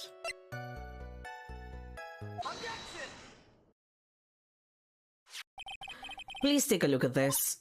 Yeah, so it's a knife. Big deal. If you're trying to scare me with that, I'll have you know it won't work. No, that's not my intention at all. That's the knife that was used in the murder, correct? Your Honor, do you know why this piece of evidence is important to the case? You don't even have to ask. It's because the defendant's fingerprints are on it. Is that what you're driving at? That is exactly what I'm driving at. What are we driving at? And whose car are we driving? If you're gay, and you're also gay, and I'm married and happy about it, then who's driving this car? If Mr. Engard was really in the Nickel Samurai costume at the time of the murder, then it's impossible for his fingerprints to have been left on this knife. Actually, it would have been... he would have wiped out previous fingerprints on this knife right off. Probably, yeah. Oh, that's right, the Nickel Samurais wear gloves, doesn't he? He probably took his gloves off before he began the stabbing. And why would he do something like that? To leave his prints on the murder weapon? There is no way he would do something like that. However, there is one possibility. Then let's hear your possibility. It's very simple. The defendant went to the victim's room while in costume as the Nickel Samurai. At that time, the defendant held no intent to murder. He was probably just going to relax and talk with the victim about the stage show. Which is why he took his gloves off. But the murder still did take place. It's well known that there was blood between the defendant and the victim. Yes, I have heard that before. Like the Taylor Swift song that is very bad actually. Well, Mr. Wright, what do you have to say about Mr. Edward's theory? Swift is gonna hear me say that, and I'm gonna get in so much shit with them. So let me get this straight. Edward's theory goes like this. When the defendant went to the victim's room, he had no intention of killing him. Okay? Now, up to this point, are there any problems with this theory? Well, there is a contradiction there. This theory contradicts something in an earlier testimony. What are you babbling about? Now, for argument's sake, let's suppose Mr. Engar was the killer. If that's the case, I think it's impossible for the killer to have gone to the victim's room without intent.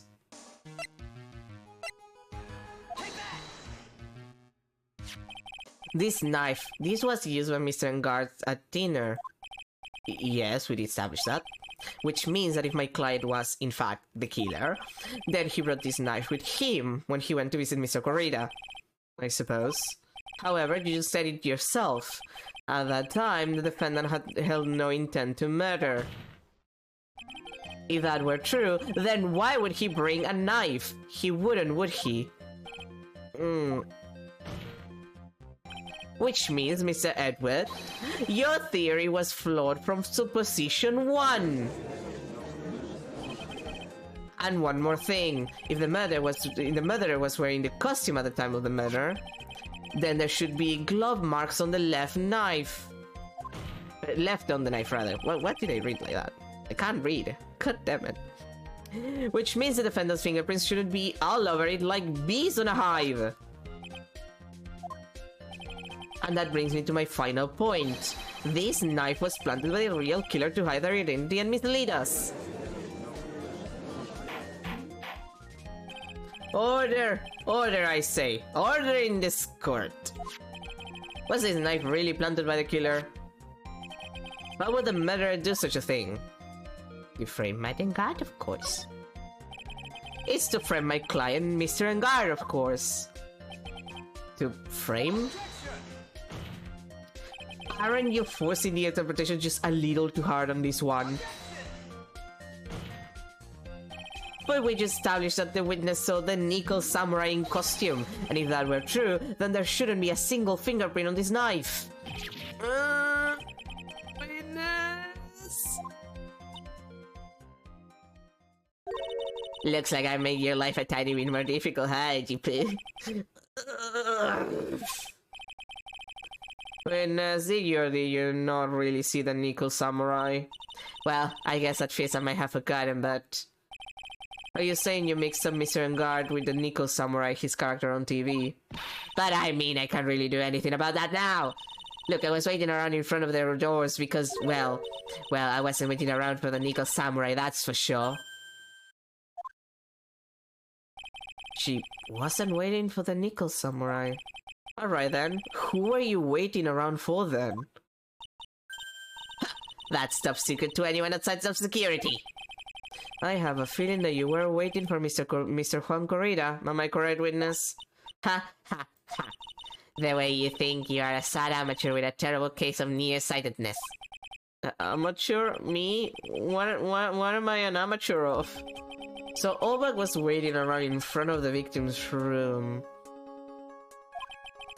But it doesn't sound like she was waiting to catch a glimpse of Mr. Corrida. Maybe... Phoenix, maybe the old bag, it was waiting around for that person. If it's who I think me as Tintinat, it's certainly possible. Miss Oldbag, you were waiting for this person to come out of the victim's room, weren't you?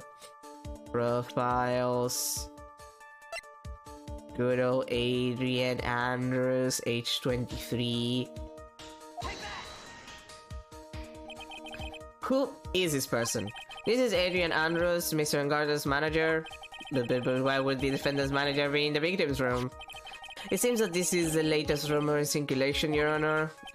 Oh, this is... well, this is... Ha! I see. The church seems to be really into the article, if it can be called such a thing. And this manager with the initials AA, are you saying it's Adrian Andrews? We do not doubt the witness thought so as well. Looks like you found me out. Well, that's fine. I can throw away this whole sworn to confidentiality stuff then. Witness? What in the world are you? Watch out, Phoenix. I got a bad feeling about this. A very bad feeling. I got some information. Some very secret information from a certain source. So that's why I was doing my own little investigation. In secret, of course. But what for? Just for myself. Personal reasons and all that. Well, Mr. Edwell, how will you proceed from here? I really don't want to do this, however, I cannot simply let this point slide. I see. Very well then. Witness, please testify about this secret information. Get ready. This is going to take the wind out of you young'uns. I'm sure we're all capable of handling this. Really, it's not like we're 10 years old. I know. Oh boy. That Engar is one evil, evil man. He thought he could ruin poor Juan by causing a huge scandal. So to do that, he sent his own manager to get in close with Juan. I cannot condone such dirty tricks, so I took action. Oh, and this is top secret. You got that? Nobody else but you and me know yet, okay? The defendant and his manager? What a distasteful topic for this court. What? Nobody's about gossip. And isn't there a saying, the truth is never pleasant? Never heard that one before. Mr. Edward, what about this Adrian Andrews person? We have looked into this matter and found that the truth the article proposes is in fact baseless gossip. But should this be true, then this proves that the defendant did bear ill will towards the victim. So this means I have to smash this rumor once and for all. Now then, Mr. Wright, you may cross-examine the witness against or better judgment. Be careful, the old bag seems rather excited right now. That's right, and God is nothing but your average full-blooded youth. Well, as the old saying goes, you gotta burn all bags with fire. Time to fire up the afterburners and hit the highway to the danger zone. Pedal to the metal and all that.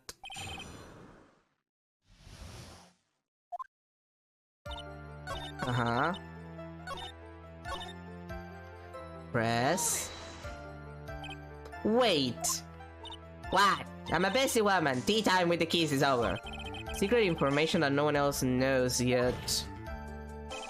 If that's true, then how do you know this secret information?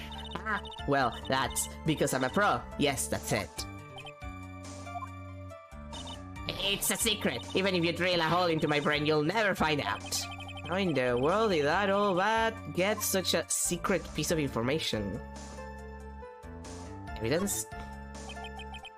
So no one else is supposed to know this secret information, correct? If that's true, then why do you know it, Miss Oldbag? Why are you looking at me like that? Stop that! Witness? I hate to say it, but this is how you came to acquire your secret info, isn't it?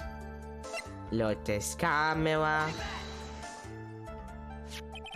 The investigative photographer Lotte Hart. Oh yes, I remember that mischievous girl. She reported that she had lost a certain note she had written to herself. She reported such a thing. On that piece of paper, she had written down some of her impressions about the relationship between the victim and Miss Andrews. What? Outrageous ideas, you say? No, I said impressions. Then everything written on this piece of paper is completely meaningless. That's it. That's the note. No, you see, this is something completely different. This is my top secret list of groceries to buy. Then you are the one who took Miss Hart's note. I'm a huge fan of Juan's, that's why. That infamous puffy-haired whippersnapper. She's working with that evil Engard. She said so herself. Engard, I'm his sidekick. She was so happy, smiling like a silly duck. I was only checking what she had written. Yeah, my honest reaction to that. Thanks, gang. You believe me, don't you? I was only trying to help out like the angel I am. It's only a 1 liter piece of paper. I've never taken anything else before. You really should come with a supply of cheese to match your vintage wine. Well, it was only a piece of paper. I suppose we can overlook just these ones. She looks like she's really sorry. Should I forgive her? No! Under more pressure. If I let up on her now, she'll get away. I have to find some way to inflict a deafening blow to the prosecution. Witness, you said that the only thing you stole was a note. Is this correct? Stole? Why don't you listen more carefully, you annoying brat? I saved this piece of paper from the terrible lonely trash can, that's all. You're lying, Demi, and I can prove it.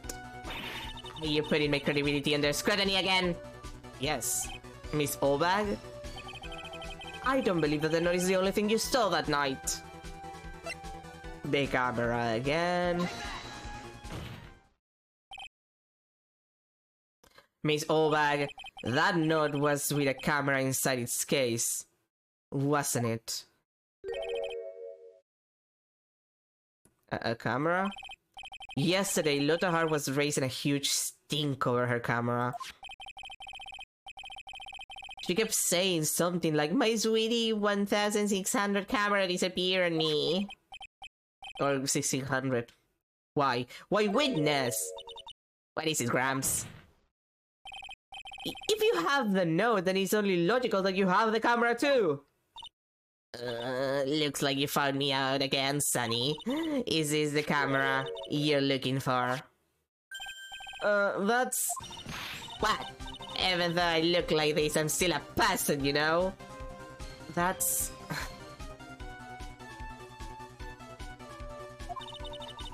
I still eat meals like you, I fall in love and borrow things from people. I think your definition of borrow is a little off. I saw that woman's business card, and that's when I noticed it said, "Slimeback Celebrity Photographer Extraordinaire." Well, when I saw that, I had to know what sort of pictures she had taken. I'm a professional security guard. It's my business to know these things. God fucking damn it.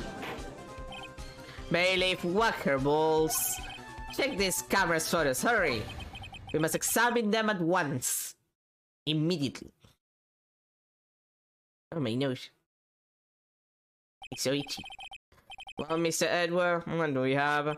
There is only one photo that seems to be relevant to this case. Please present it to the court.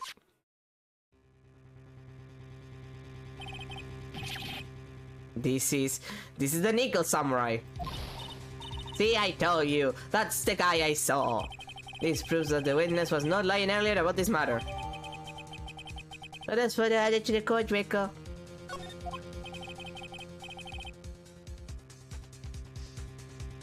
What does all this mean, Mr. Edward? This photo by itself does not prove that the person in it is the defendant. However, in his own confession, Mr. Engar clearly stated that at the time of the murder, he was still in his Nickel Samurai costume. If that's the case, then this Nickel Samurai is the defendant. God fucking damn it. How did it come to this? I think this brings us to the end. We have examined every piece of evidence thoroughly. Final comments, Mr. Wright? The court will consider them before we close. Do you agree that this photo is decisive evidence against your client? If this photo really is decisive, then we're done for. If I raise an objection here and blow it, then I would put Maja's life in jeopardy. I can't make a mistake here. There's only one road out of this mess. This photo that Lotta took, there's... Before that, I'm gonna save, because this is an insta-kill, like this is an instant bad ending. And if you fail, and I remember it being very finicky about where you're supposed to select for it. Like the issue is very obvious on the image, but I remember it being very, very finicky. Like how you had to press it. And I don't want to risk it.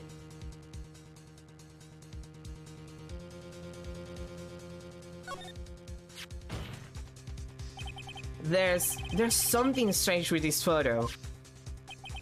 I knew it was coming right. Your thoughts, Mr. Edward? I think we can all agree there is nothing strange with this photo. There is no way for the defense to debunk this photo even with a bunker buster. Debunk with a bunker buster?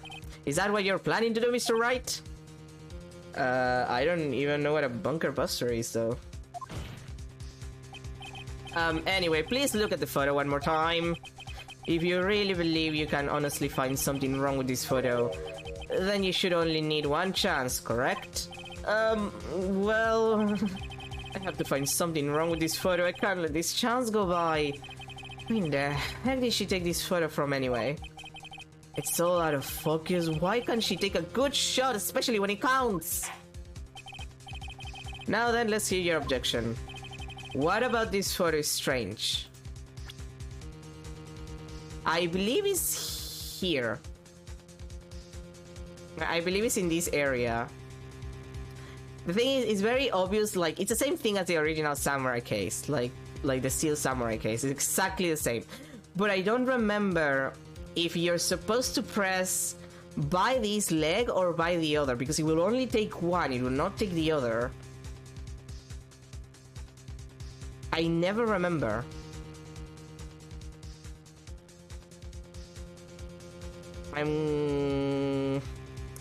Because I think it was the left leg. Like you're supposed to do it, like the left foot. But the issue is that I confuse left to right very easily. So I'm gonna take my chances with this one. I would like to direct the court's attention to this one area right here. What are you pointing to? His ankles? If you could see this person's ankles, that would be one thing. However, you can't. And what does that mean? The costume person in this photo could not have been Mr. Engard. Okay, I chose the right leg. What is the meaning of this? I wonder if you would care to elaborate with actual facts, that is. Let's take a look at the Nickel Samurai's poster. Please pay particular attention to the area around the bottom of the hakama. He sucks. You can see he sucks. Yes, exactly. However, in this photo, the Nickel Samurai is clearly holding his kama up just to walk. There is only one explanation for this. The person inside this costume is clearly much shorter than the defendant. Alright, I think I've turned things around for myself this time. That's curious. Huh? What is it? Edward is unusually calm today. That's true. He's just letting the trial run itself, as if he's only along for the ride. Along for the ride? What do you mean by that? I can only guess that perhaps he doesn't feel under attack at all. He doesn't feel under attack? Then I haven't damaged his case at all? Mr. Edward, where does this leave us? If the person in this photo is not Matt and Guard, then everything the prosecution has tried to prove has become meaningless.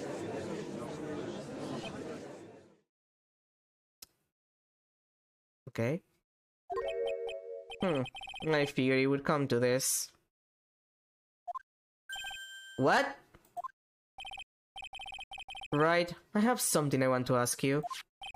I think you have proven that the person inside this costume is not Matt and Guard. In that case, who is this a photo of? Who is the person wearing the Nickel Samurai costume? Don't stress out over this, Phoenix. It's very simple. What you should be focused on is Edward's attitude, don't you think? Yeah, why is he so calm? Mr. Wright, let's hear your thoughts. Who is the person in this photograph? Look at this photograph!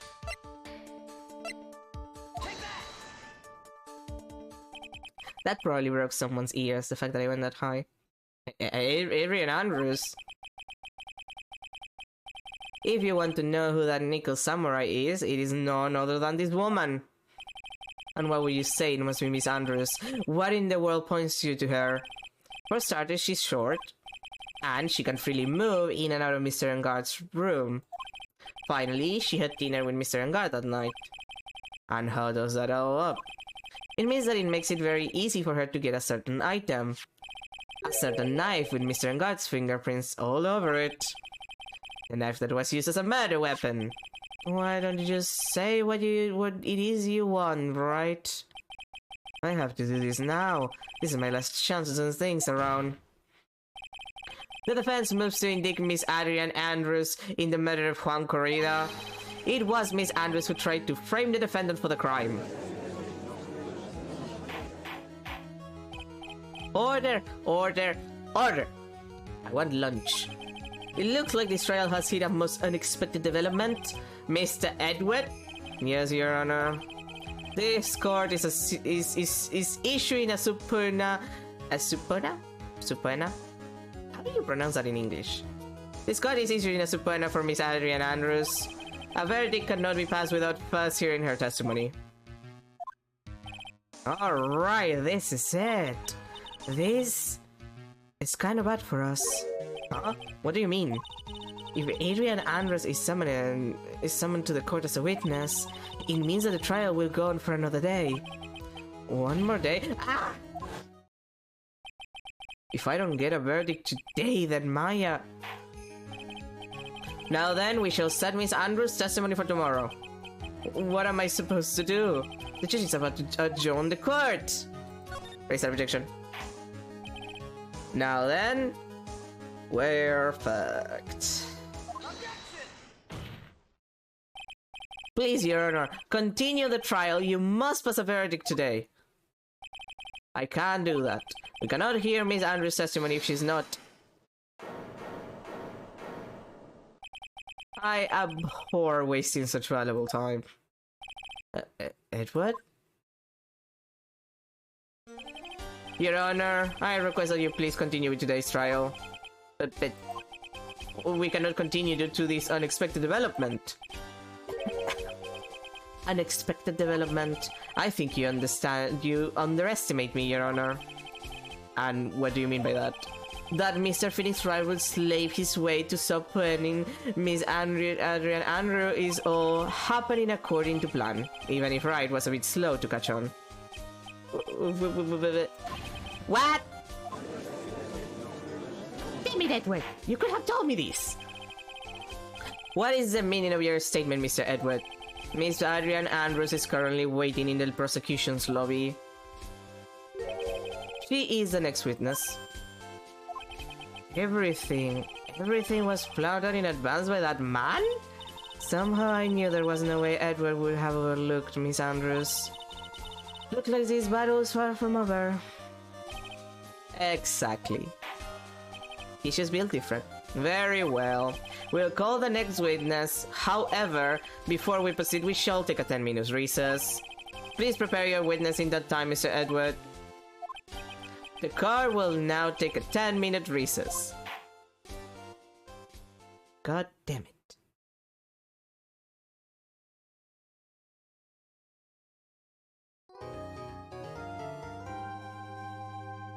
I do wonder if I'm gonna...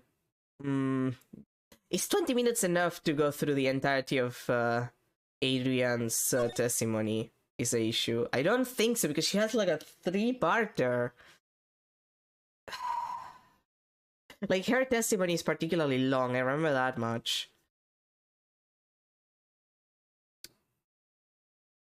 No, wait, actually. I think she has a much longer... Yeah, actually, I think her testimony is too long. Oh, God. Okay, taking that into account, I think I'm gonna end earlier. Like, her testimony is too long to just do it in like 20 minutes. Like, that's just it. It's way too long. So we'll leave it for tomorrow, because we're continuing tomorrow. Oh, boy, my back. Anyway, thank you everybody for being here. I mentioned this before starting, but there's a date for Shadows of the Damned.